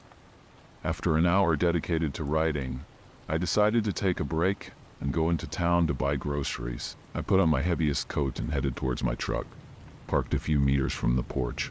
The sound of my footsteps breaking the thin layer of ice on the ground was the only noise in that silent morning. That's when I noticed something strange, something that made my heart race and a chill run down my spine. On the rear window of my truck, covered by a thin layer of frost, there was a message written with a finger. "I'm watching you." Those 3 simple words unleashed a torrent of terrifying thoughts in my mind. Who could have written that? When?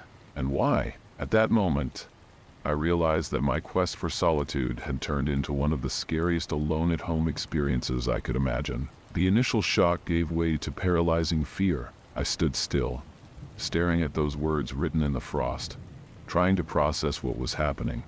My mind, accustomed to creating stories, now produced terrifying scenarios. Was it some neighbor playing a prank? A lost hunter? Or something more sinister? I forced myself to act. With trembling hands, I reached for my phone to call the police, but there was no signal. Of course, I thought this always happens in the scary alone-at-home stories. Except this wasn't a story. It was real. My heart was pounding so hard I could hear it echoing in the quietness of the forest. I decided to go back inside the cabin, locking the door behind me. The sense of security that this place once provided had evaporated like the frost under the morning sun. Every dark corner, every shadow cast by the furniture, seemed to hide a threat. The sounds of the forest, once comforting, now sounded like sinister warnings. I spent the following hours in a state of constant alert, alternating between watching the windows and trying to rationalize the situation. Maybe it was just a cruel joke, I tried to convince myself, but an insistent voice in the back of my mind reminded me. The true scary stories I used to hear in the big city seemed to have reached me in this remote refuge. As the day progressed, my paranoia grew. Every creak of the wood, every rustle of leaves outside made me jump. I had come here seeking solitude, but now this loneliness was becoming my greatest torment. The hours dragged on and I found myself mentally replaying all the scary alone-at-home stories I had ever heard, searching for any tips, any survival strategies. Night was approaching, and with it, the fear of what could happen when darkness enveloped the cabin. As night fell, my anxiety reached unbearable levels. The darkness seemed to engulf the cabin, turning it into a prison of shadows and inexplicable sounds. Every dark corner hid potential threats, and my imagination, fueled by years of alone-at-home horror stories, worked tirelessly to fill these empty spaces with the worst possible scenarios. I decided to arm myself. I grabbed a kitchen knife and a baseball bat that I kept for emergencies. Pathetic, I thought, as if this would protect me from anything truly dangerous, but it was better than nothing. Living room window, watching the darkness outside, looking for any suspicious movement. Around midnight, I heard a noise coming from the porch. My heart almost stopped. It was the sound of footsteps, slow and deliberate. I gripped the bat tightly, feeling the sweat trickle down my hands. The steps stopped in front of the door. There was a pause that felt like an eternity. Then, I heard it, a knock on the door, soft, almost hesitant. I froze. My mind screamed for me to not answer, to stay quiet and wait for whoever or whatever was out there to leave. But a part of me, perhaps the part that still clung to rationality, urged me to confront my fear. With trembling steps, I approached the door. "Who's there?" I shouted, my voice betraying the terror I felt. There was no response, only the silence of the forest. Gathering all the courage I had left, I opened the door abruptly, brandishing the bat, and there, illuminated by the moonlight, stood a man. Not a monster, not a supernatural creature, but an ordinary middle-aged man. His eyes wide with fear, he raised his hands in a surrendering gesture, dropping something on the ground, a thermos flask. "Please, don't hurt me," he shouted, his voice trembling. "I'm just the forest ranger. I came to check if you were okay." The adrenaline still coursing through my veins, but confusion began to replace fear. I slowly lowered the bat, my mind struggling to process the situation. "Forest ranger?" I asked, suspicion evident in my voice. He nodded, still clearly scared. "Yes, I'm new in the area. I noticed your truck here a few days ago and got worried when I saw it hadn't moved. I came by earlier, but you didn't answer, so I left a message." A message, the words written in the frost. Suddenly, everything started to make sense. It wasn't a threat. It was a warning from someone trying to help. My mind, steeped in horror stories and isolation, had turned an act of kindness into an imaginary menace. I invited him in, feeling embarrassed and relieved at the same time. As he explained his work and his patrols, I realized how my imagination had run wild. The true scary stories I so feared were, in fact, creations of my own mind. As the sun rose, the forest ranger left, leaving me with a warm cup of coffee and a valuable lesson. The true horror story wasn't about a mysterious intruder or supernatural threat. It was about how isolation and fear can distort our perception of reality. On that morning, I sat down to write, but it wasn't fiction anymore. I began to recount my experience, a real-life psychological horror story. I realized that the scariest stories don't always come from outside, but from within ourselves. And as the words flowed, I felt the weight of fear lift, replaced by the understanding that sometimes the biggest monster we face is our own uncontrolled imagination.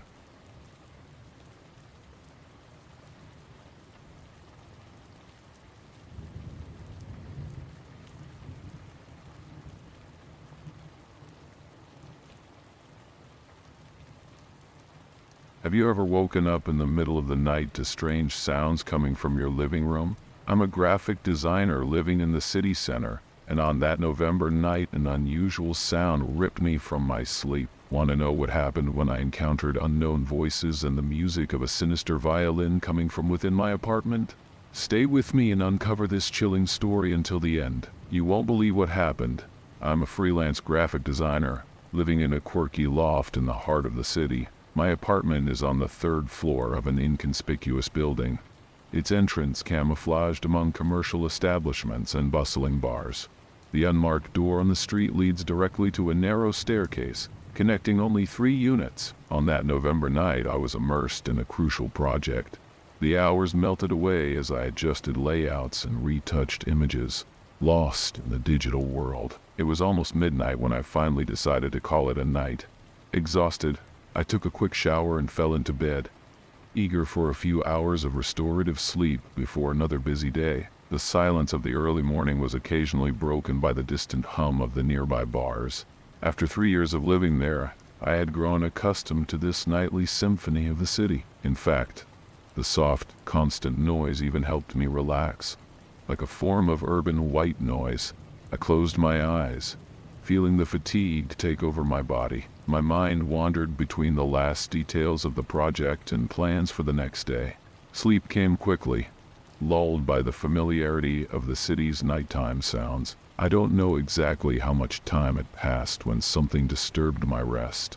An unusual sound penetrated my consciousness, abruptly tearing me from my sleep.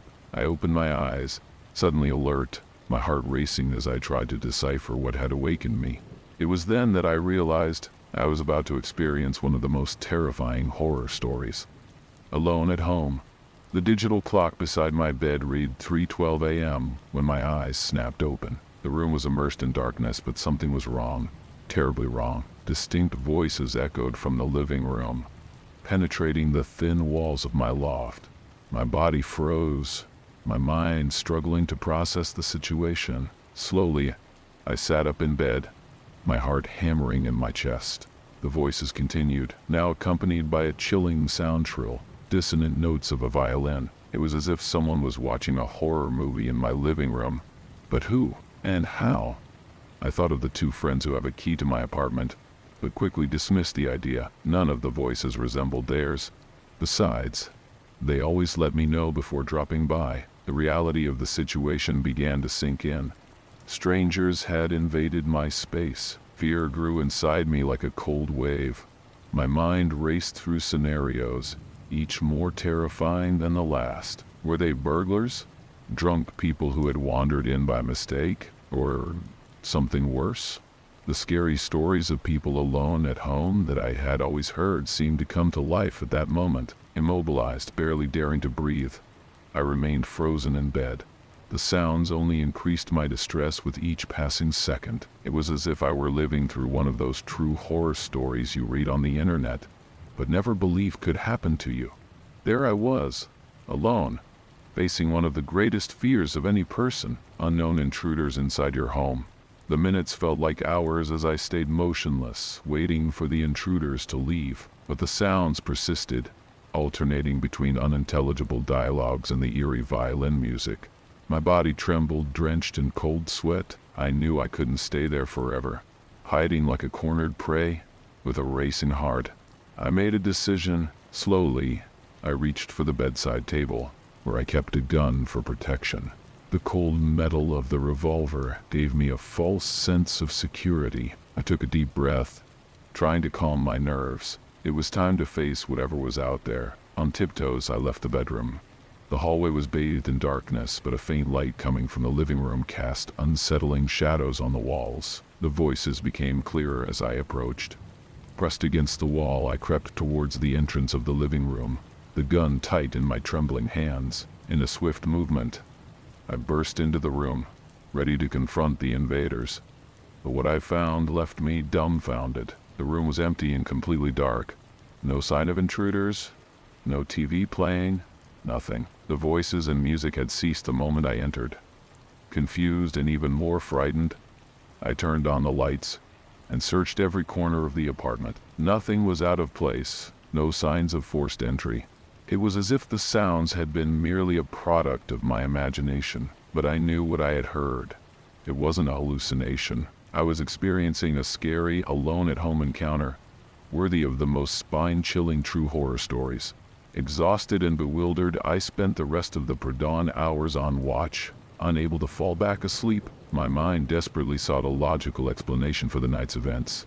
When the first rays of sunlight finally pierced through the windows, I decided to investigate further. I went downstairs, determined to check if there were any signs of intrusion. That's when I noticed a light on in my neighbor's film studio located on the ground floor. Intrigued, I knocked on the door. My neighbor answered, looking as tired as I felt. "Sorry to bother you so early," I began, "but something strange happened in my apartment last night."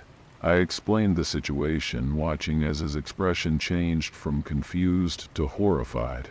"My God, I'm so sorry," he exclaimed. "I spent the whole night editing my film for the Halloween contest.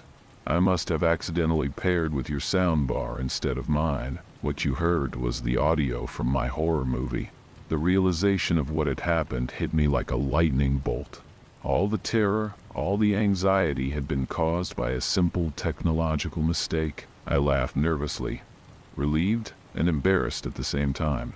I returned to my apartment, reflecting on the night's events. What started as one of the most terrifying horror stories alone at home turned into an anecdote about the dangers of modern technology. I realized that often, our true scary stories have much more mundane explanations than we imagine. As I prepared to finally get some sleep, I couldn't help but smile. That night would certainly become a part of my personal collection of chilling tales, but with a very different ending than I had anticipated. It was a reminder that sometimes the terror we feel when alone at home is just a trick of our mind, or in this case, technology.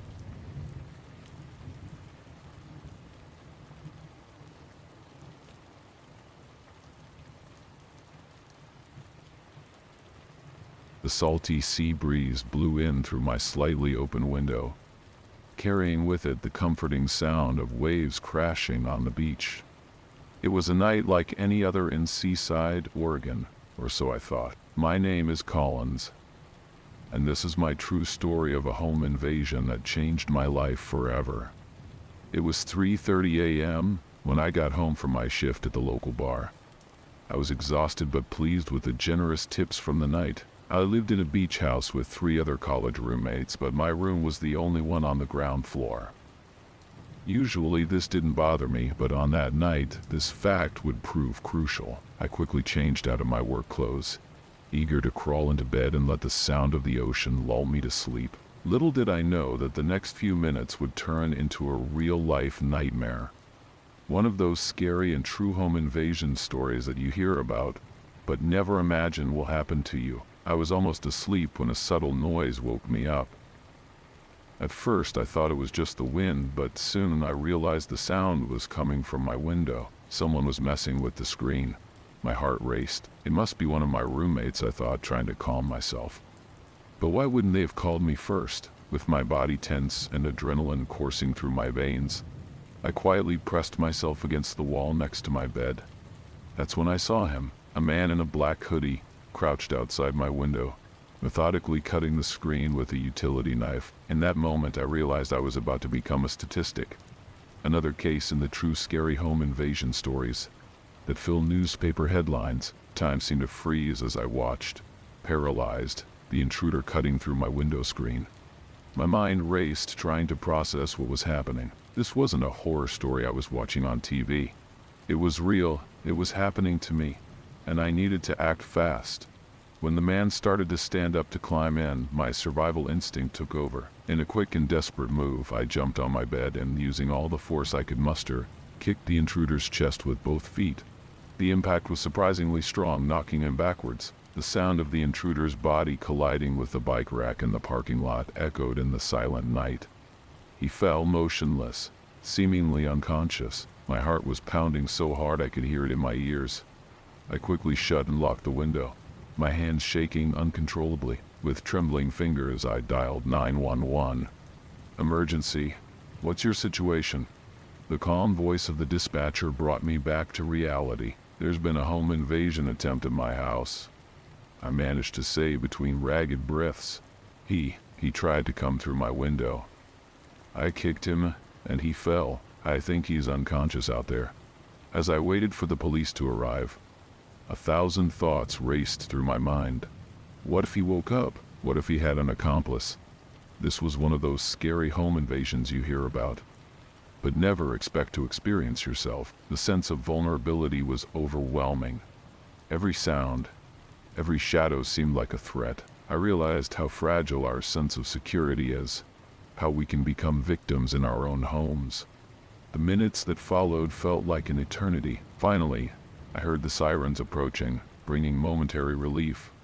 When the officers arrived, the intruder had already disappeared, leaving behind only the cut screen as a silent testament to the nightmare I had just lived through. "Mr. Collins," said Officer Brody, a robust man with tired eyes, "can you tell us exactly what happened?" I repeated my story, my voice still shaking. As I spoke, I noticed a look of concern pass between the officers. "You said your windows were open?" Officer Parker asked, her voice a mix of concern and a hint of reproach. I felt a twinge of guilt and frustration. "Yes, I like to listen to the ocean," I replied defensively. "I didn't think." My voice trailed off. The reality of the situation was starting to sink in. This wasn't just one of the many true horror stories we hear about. It was my story, my own nightmarish experience. As the police searched the area, I sat in the living room, wrapped in a blanket, trying to process what had happened. It was then that Officer Brody's radio crackled to life. "Suspect detained 2 blocks from here," matches the description provided. The relief I felt was momentary. Officer Parker approached with a grave expression. "Mr. Collins, we found the suspect. He had a backpack with concerning items, restraints, duct tape, and he has a history of sexual assault." The words landed on me like stones in my stomach. This wasn't just a scary home invasion. It could have been much worse.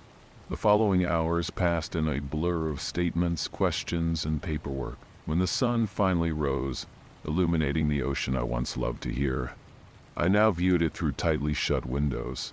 I had learned the hard way about the importance of residential security, but also about my own strength. This home invasion experience had shaken my perception of safety to the core. The days that followed were a challenge when it came to sleep. Every noise made me jump. Every shadow seemed threatening. My roommates, Axel, Sage, and Phoenix, tried to comfort me, but I could see the fear in their eyes too. Our house once a refuge, now felt like a minefield of potential dangers. We decided to beef up our security. We installed alarms, extra locks, and even cameras. But the real change was within me. This terrifying home invasion had shaken my sense of safety to its core. A week after the incident, I received a call from the prosecution. The intruder, identified as Maddox Reeves, would be tried, and I needed to testify. The idea of reliving that night made me nauseous, but I knew it was necessary. This was my role in the true survival stories, my chance to ensure Maddox couldn't do this to anyone else. In court, I faced Maddox for the first time since that night. His cold eyes met mine, and I felt a chill run down my spine. As I narrated the events of that night, my voice trembled, but I remained firm. This was my home invasion testimony, my true scary story that could help prevent future crimes. When the verdict was announced guilty on all counts, he felt a mix of relief and sadness. Relief that Maddox would be behind bars, unable to hurt others. Sadness for the realization that there are people capable of such evil. I returned home that night with a new perspective. The ocean waves still sang their nocturnal song, but now I listened to them through tightly closed windows. I had learned the hard way about the importance of residential security, but also about my own strength. This experience taught me that true horror stories aren't just the ones we read in books or watch in home invasion documentaries. They can happen to anyone, at any time. But I also learned that we are stronger than we think, capable of facing our worst fears and surviving. Today, as I write this account, I hope my story serves as a warning and a source of strength for others. Sometimes the true monsters aren't supernatural. They are ordinary humans with sinister intentions. Yet, with vigilance, courage, and mutual support, we can overcome even the darkest of nights. My suspenseful home invasion may have ended, but the lesson I learned will stay with me forever. True safety begins with awareness and ends with action. And although we may become victims, we also have the power to become survivors and eventually victors.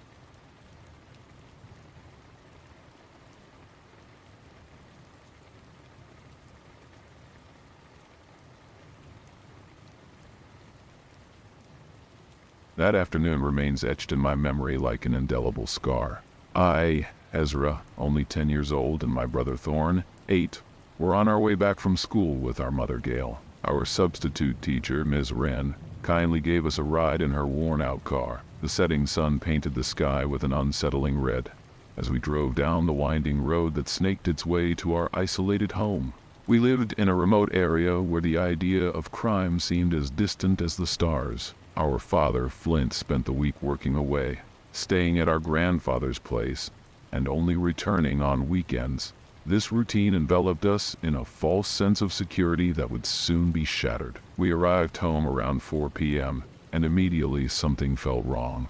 The front door was ajar, swaying slightly in the chilly autumn breeze. My mother furrowed her brow, her expression transforming from confusion to alarm in mere seconds.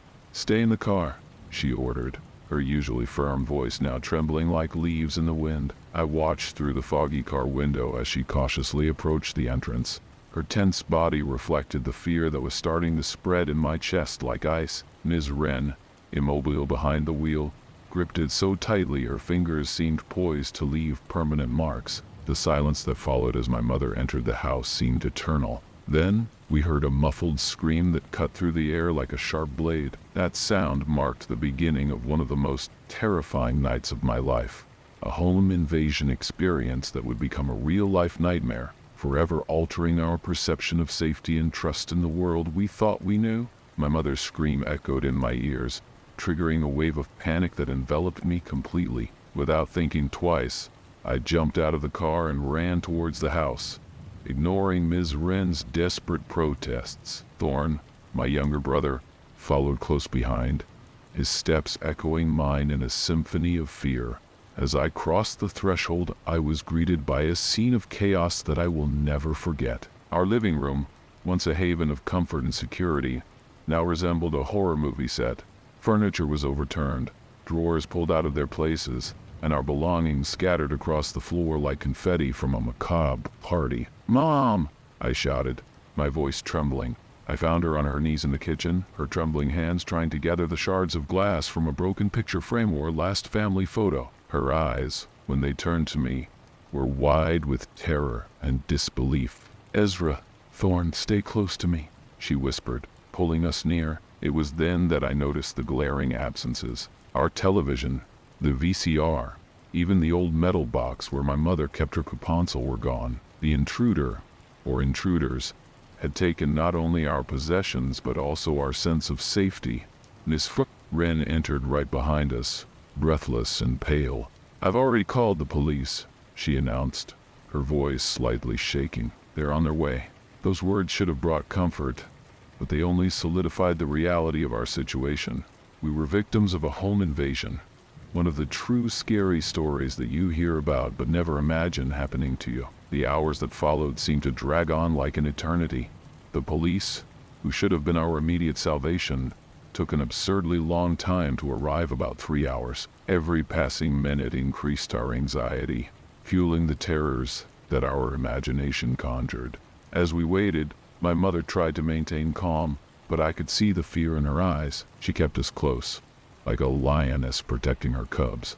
Ms. Wren stayed with us, her presence an anchor of normalcy amidst the chaos that had settled in our home. "What if they come back?" Thorn whispered at one point, giving voice to the fear we all shared. My mother hugged him tightly but couldn't find the words to soothe him. The silence that followed was scarier than any response. Finally, we heard the sound of sirens approaching. 2 officers, Officer Hawk and Detective Rook, arrived with serious expressions. As they examined the scene, asking questions only made the situation more real and terrifying. "Do you usually leave your doors unlocked?" Officer Hawk asked, his tone a mix of concern and reproach. My mother nodded, ashamed. "We never thought something like this could happen here," she replied, her voice barely above a whisper. Detective Rook, with a compassionate yet firm gaze, warned us, "Unfortunately, home invasions like this are not as rare as we think, and there's always the risk that the criminals might come back, especially knowing your house is an easy target." Their words landed on us like a crushing weight. The idea that our home, our sanctuary, could be invaded again was almost unbearable. That night marked the beginning of a new chapter in our lives, a chapter filled with distrust and constant fear. After the police left, our home was enveloped in an oppressive silence. Ms. Wren, reluctant to leave us alone, offered to stay with us for the night. My mother, grateful, accepted the offer. That night, I slept in my mother's bed, with Thorn on the other side. The room that was once a refuge now felt like a fragile fortress against the horrors of the outside world. Every creak of the house, every shadow cast by the moonlight, transformed into a potential intruder in my hyper-vigilant mind. The days that followed were an exercise in paranoia and adaptation. My father, Flint, rushed back, his face a mask of guilt and concern. He installed new locks, alarms, and security lights, transforming our once welcoming home into a fortress. But the real changes occurred within us. My mother, once so confident and carefree, now obsessively checked the locks. Thorn developed a fear of the dark that persists to this day. And me? Well, I lost something I didn't even know I had: the unconditional sense of safety in my own home. The scary and true home invasion stories are not just tales to scare children.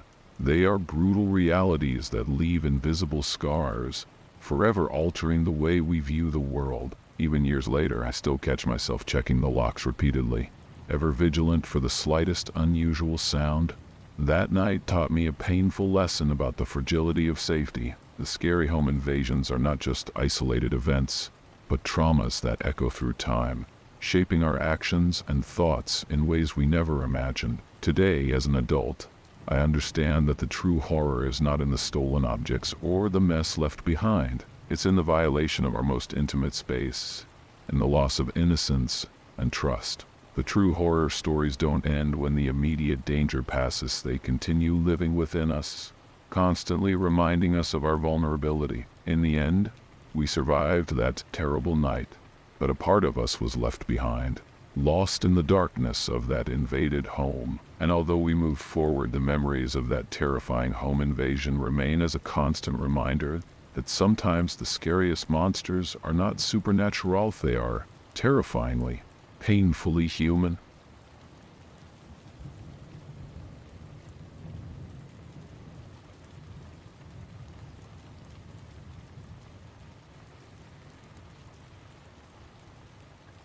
It was a stormy night in Maple Grove, a quiet neighborhood on the outskirts of Seattle, Washington.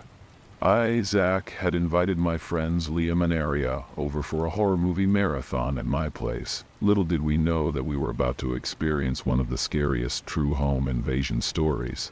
As we set up the living room for our movie night, a loud thud from the upstairs floor startled us. The noise was like something heavy being thrown against a wall. We exchanged apprehensive glances but decided to check it out. Assuming it was just a fallen object due to the storm, we cautiously climbed the creaking stairs, noting the abnormal silence that hung over the house. I went ahead, my pulse quickening with each step. Upon reaching the upper hallway, I froze. A shadowy figure stood with its back to us, staring out the window of my bedroom. "Hey, who are you? How did you get in?" I shouted, my voice echoing down the empty corridor. The figure slowly turned, revealing a face hidden behind a disturbing mask. It was a bulky man dressed entirely in black. His silence was oppressive, as he stared at us with cold, calculating eyes. Liam and Aria moved closer to me, their faces pale with fear. "Zach, what's going on?" Aria murmured, her voice trembling. Without warning, the intruder advanced towards us, making us retreat in panic. In that instant, I realized we were living one of the most terrifying home invasion stories. The intruder kept advancing, his heavy footsteps echoing down the hallway. We backed up until our backs touched the cold wall, leaving us cornered. My heart was pounding so hard I was sure everyone could hear it. This was one of those scary night stories I never imagined living through. "He's got a knife!" Liam shouted, his voice laden with panic. The faint light of the corridor reflected off the sharp blade the intruder held, making my stomach churn. In that moment, I realized we were living through one of the most terrifying real-life home invasions. Aria started screaming for help, her voice blending with the sound of the storm outside. I prayed that a neighbor might hear us, but I knew the chances were slim. The masked man hesitated for a moment, as if assessing his options. Then, in a sudden move, he turned and ran towards the stairs, relieved but still trembling. We cautiously made our way downstairs. Our hearts were still racing, adrenaline coursing through our veins. Upon reaching the kitchen, we saw the intruder with his back to us, rummaging through one of the drawers. The fear returned with full force, turning our brief sense of relief into sheer terror. "This is your last chance to get out before we call the police," I shouted, trying to sound braver than I felt. Liam had grabbed a heavy frying pan, brandishing it as a makeshift weapon. The man slowly turned, his cold eyes fixed on us through the eerie mask. With a surprisingly agile move, the intruder hurled an object in our direction. Instinctively, we ducked, and the object, which I recognized as one of my kitchen knives, sank into the wall behind us with a dull thud. My heart raced even faster, if that was even possible. This scary home invasion was becoming increasingly dangerous. Aria, in a burst of courage, grabbed the fire extinguisher hanging on the kitchen wall. With a determined cry, she activated it, spraying a cloud of chemical powder directly into the intruder's face. The man staggered back, coughing and frantically rubbing his eyes. "Now, let's go," I shouted, grabbing Liam and Aria's arms. Taking advantage of the intruder's distraction, we ran towards the front door. My hands were shaking so badly I could barely turn the doorknob, but we finally managed to open it and rushed out into the stormy night. The icy rain hit us like needles, but we barely noticed. We ran down the street screaming for help, our voices blending with the thunder. The lights in the neighboring houses started to turn on, and curious, concerned faces appeared in the windows. We were living a true horror story, one of those real-life scary stories you never imagine happening to you. Out of breath and drenched, we stopped at Mr. Thompson's house. 2 houses down the street. He opened the door, his eyes wide with concern. "Goodness, what happened to you?" he asked. pulling us inside. Shivering with cold and fear, we quickly recounted our terrifying experience to Mr. Thompson. His eyes widened even further as we shared the events of the night. One of the most bone-chilling home invasions Maple Grove had ever seen. "I've already called the police," Mr. Thompson said, handing us dry towels. "They should be here any moment." As if on cue, we heard the sirens approaching. Minutes later, several police cars pulled up in front of my house, their lights flashing in the rainy night.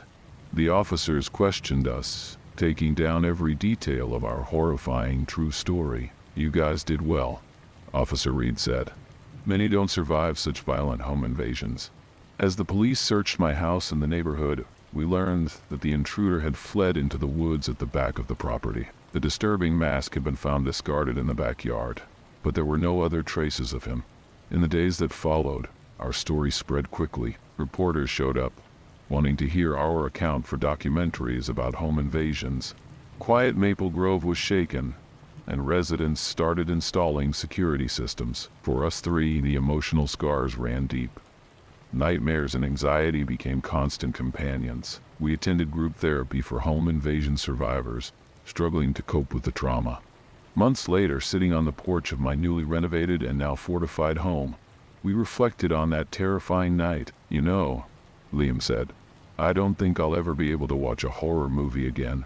Ari and I silently agreed. After all, we had lived through our own real-life horror story, an experience that changed us forever. The nightmare on Maple Grove Street became a somber reminder that danger can be closer than we think. Even in the quietest neighborhoods, our story serves as a warning. Sometimes, the line between the fictional thrill of horror movies and the real-life horror can be dangerously thin.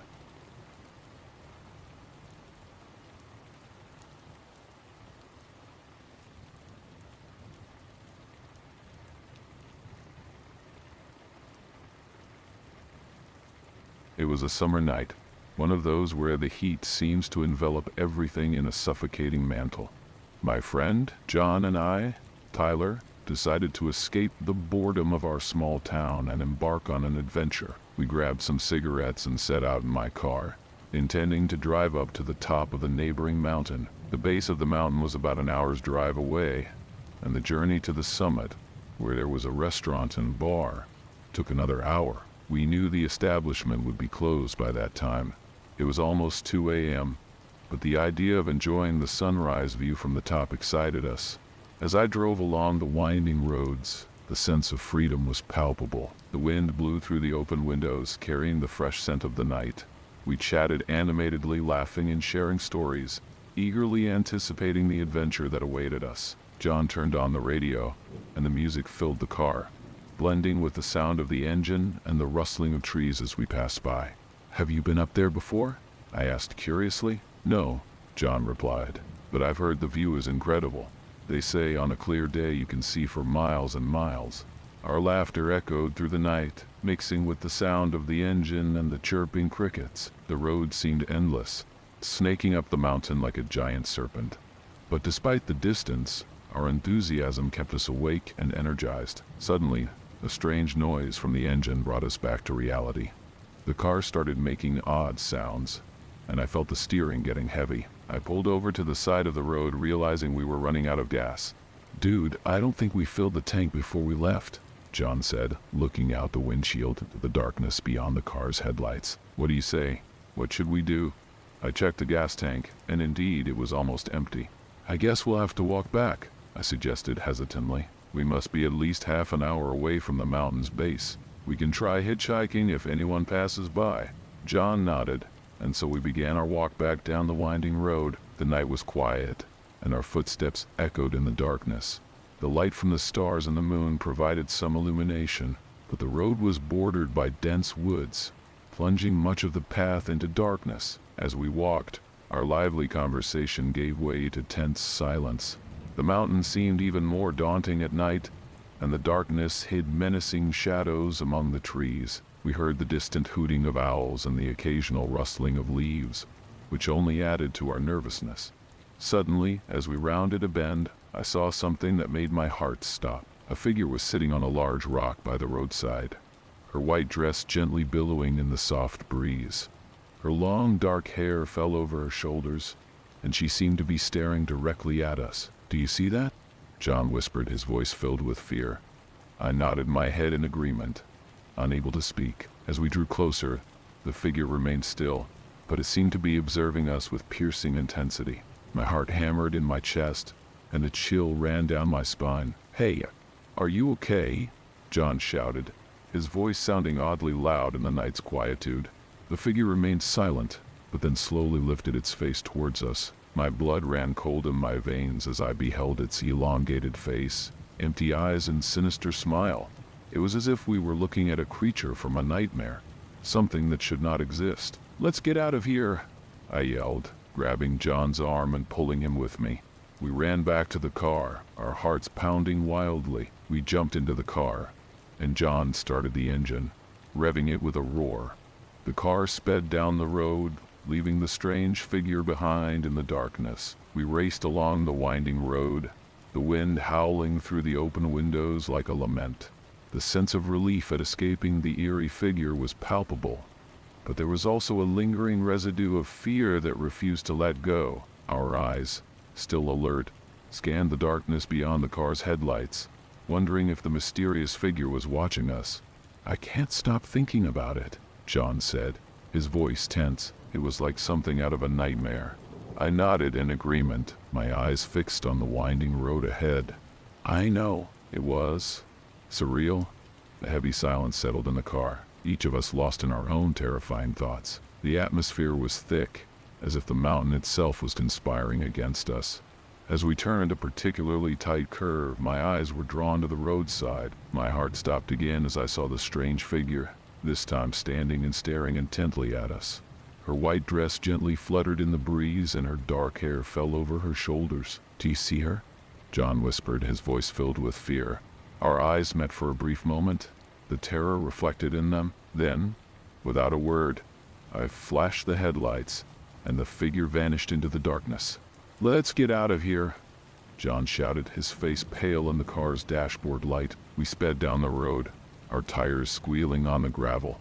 The feeling of being pursued was overwhelming, even though there was no sign of the figure. "I can't believe we saw her again," John said, his voice trembling. "This is getting weird." Not long after, as we descended a steep slope, my eyes were drawn to the roadside once more. My blood ran cold at the sight of not one but two strange figures, identical to the first, sitting next to each other on separate rocks, yet close by.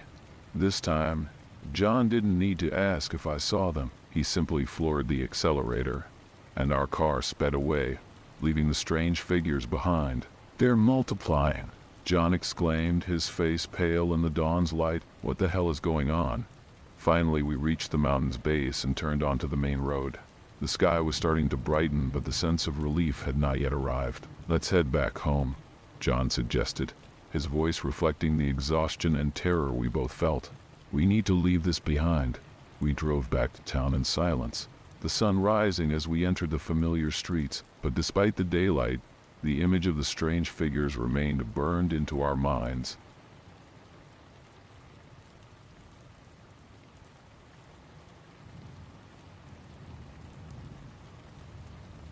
It was a cold and dark night, and I was in the passenger seat of our old Ford while my father drove through the winding roads of Wyoming. We were on our way back from a camping trip to Yellowstone National Park, and night had fallen earlier than expected. My father, always the adventurer, decided that we could make a night drive and head to the next state before resting.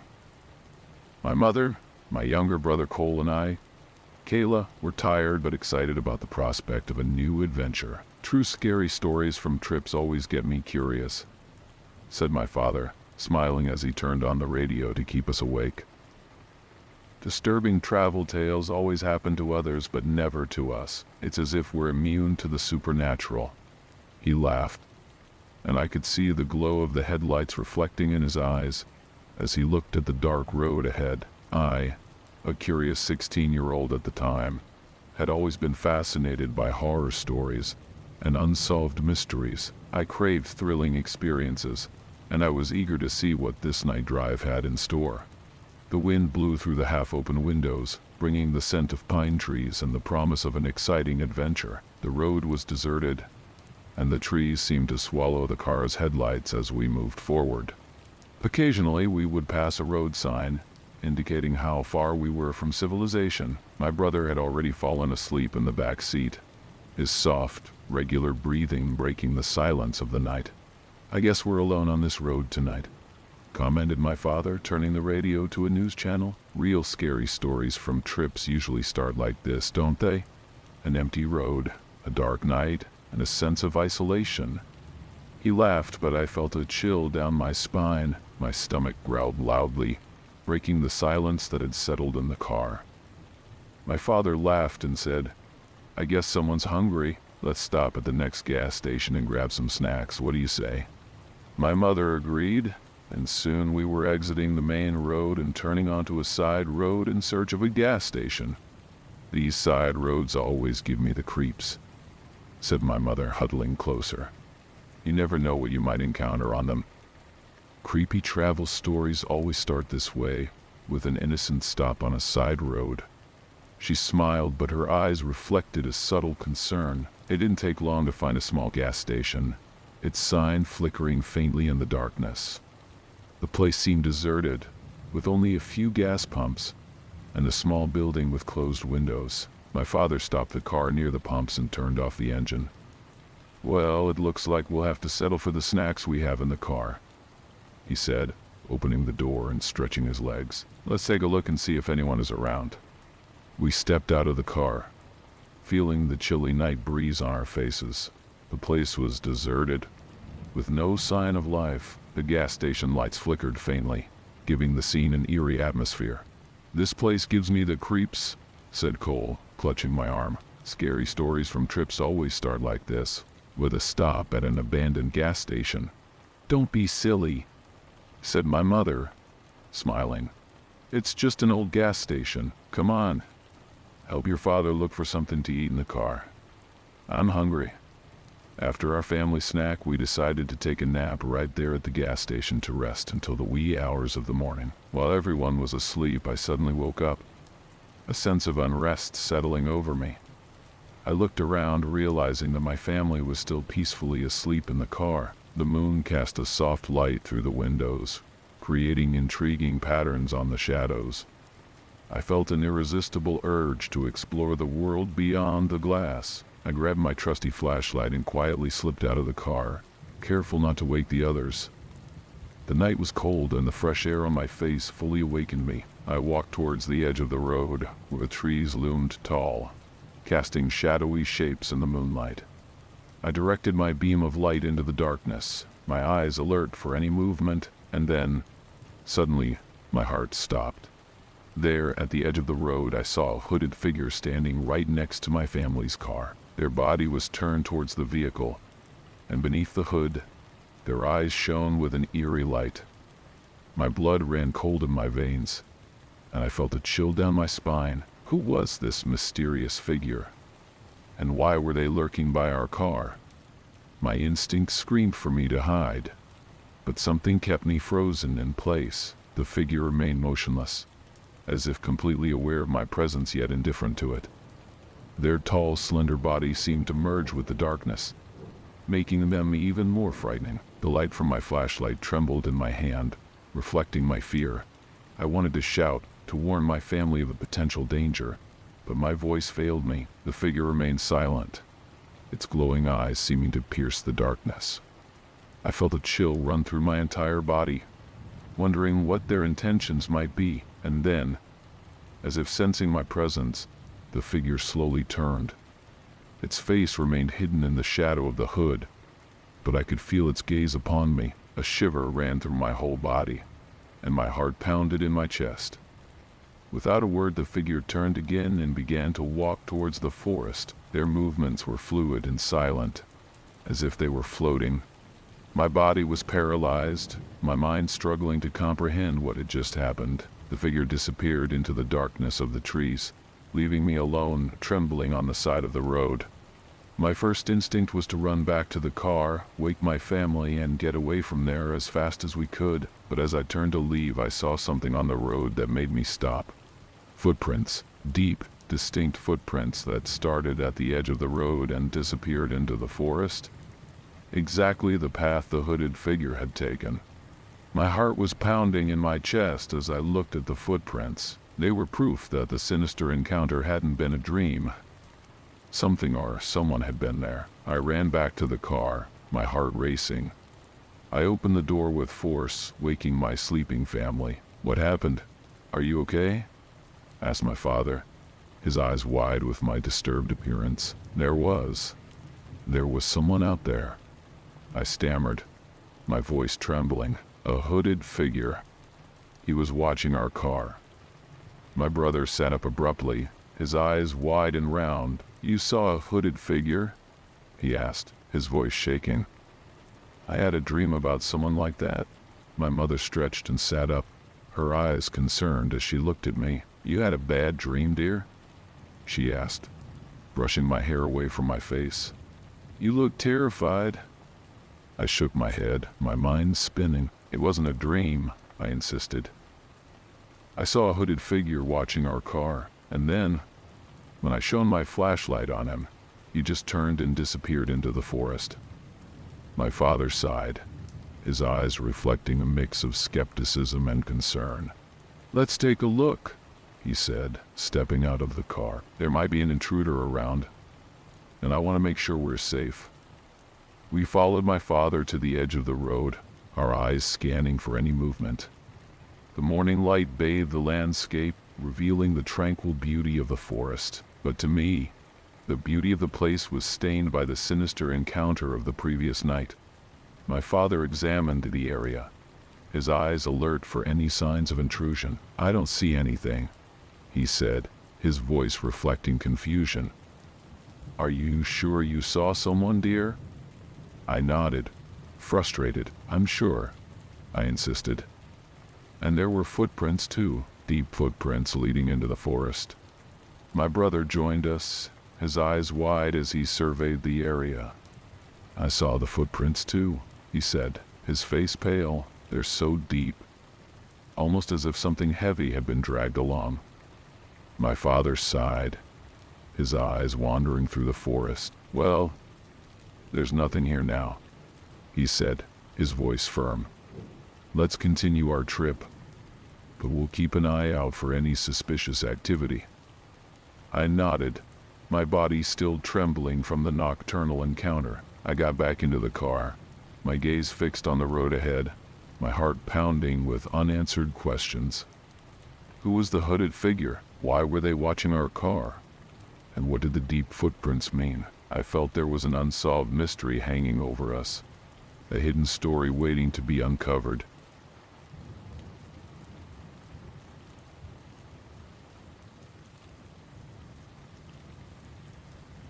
It was a cold autumn night, around 9 p.m., when I, Brian, was on my way back home after a long journey back to college.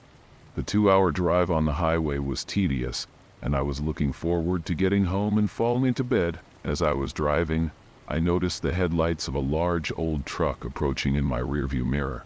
The truck had peculiar round headlights that seemed fixed on me. At first I didn't think much of it. After all, it was a busy highway, and many cars and trucks were heading in the same direction. But as the kilometers passed, I realized that this particular truck remained stubbornly behind me.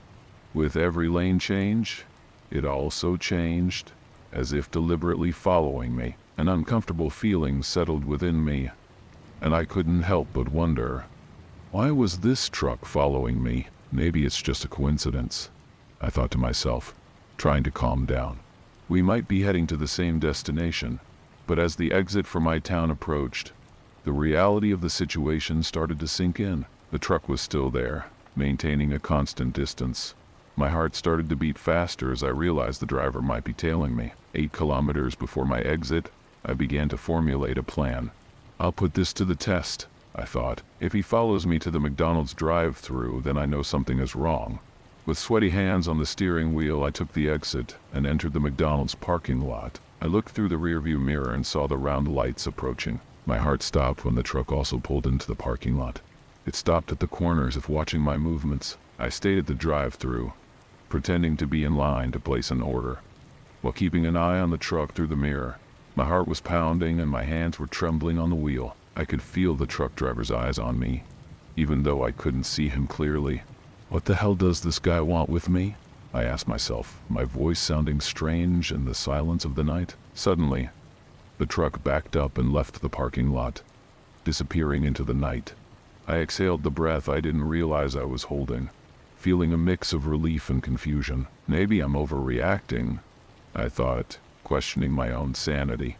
Maybe he was just confused and looking for a place to turn around, but still, a cautious voice in my head told me not to let my guard down. I needed to make sure I was safe.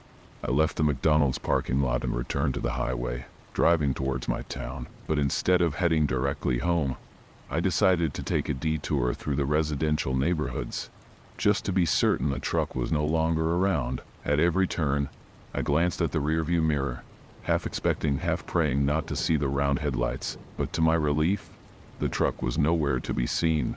Maybe I've shaken him off, I thought, allowing myself to feel a bit of hope. But then, as I passed by a deserted park, I saw a pair of headlights approaching rapidly in the rearview mirror. My heart sank as I recognized the familiar shape of the truck. He had found me again. I stepped on the accelerator, my heart pounding as the truck's headlights reflected in the mirror. I turned left, then right, cutting through the side streets, hoping to shake off my pursuer.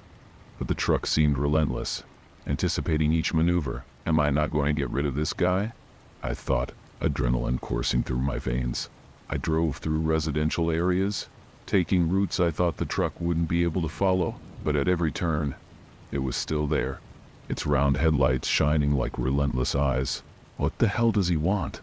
I shouted, my voice echoing in the empty streets. In a desperate act, I abruptly turned into a dead-end street, thinking I had finally lost the truck. But to my horror, it also turned, blocking the only exit. I was trapped. I turned off my car's headlights, hoping to hide in the shadows. The truck stopped, and for a moment, I thought I had finally gotten rid of it. But then the headlights turned on again and the truck started moving towards me. My God, what do I do now? I thought, panic taking over me. The hooded figure got out of the truck, and I could see her silhouette approaching. I froze, unable to move as she drew closer to my car.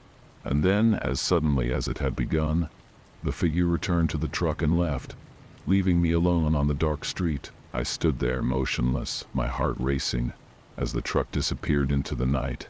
It took a few moments for me to regain my senses and realize what had just happened. What the hell just happened? I asked myself, my voice sounding loud in the silence of the street. I started my car and drove slowly away, my body still trembling from the intensity of the pursuit. My first instinct was to drive straight to the police station, but then I remembered the hooded figure's face. It was a woman, and there was something familiar about her that I couldn't pinpoint. Do I know this woman? I asked myself, confused. I drove through the streets, my gaze fixed on the rearview mirror, half expecting the truck to reappear. But as the minutes passed, it became clear that the pursuit was over. Finally, I arrived home, locking the door behind me with a sigh of relief. The reality of what had happened sank in, and a shudder ran through my body. Who was that woman? I asked aloud, my mind spinning, and why the hell was she chasing me? Unfortunately, there were no easy answers. The only certainty I had was that I had just experienced one of the scariest nights of my life, a story I would tell for many years, a true tale of terror on a road trip. And so, with a sigh, I finally allowed myself to relax, knowing that, at least, I was safe at home. But as I lay down, the image of the truck's round headlights remained in my mind, an unsettling reminder of a night I would never forget. If you enjoyed the video you just watched, you won't want to miss this next one. Click now and I'll see you there.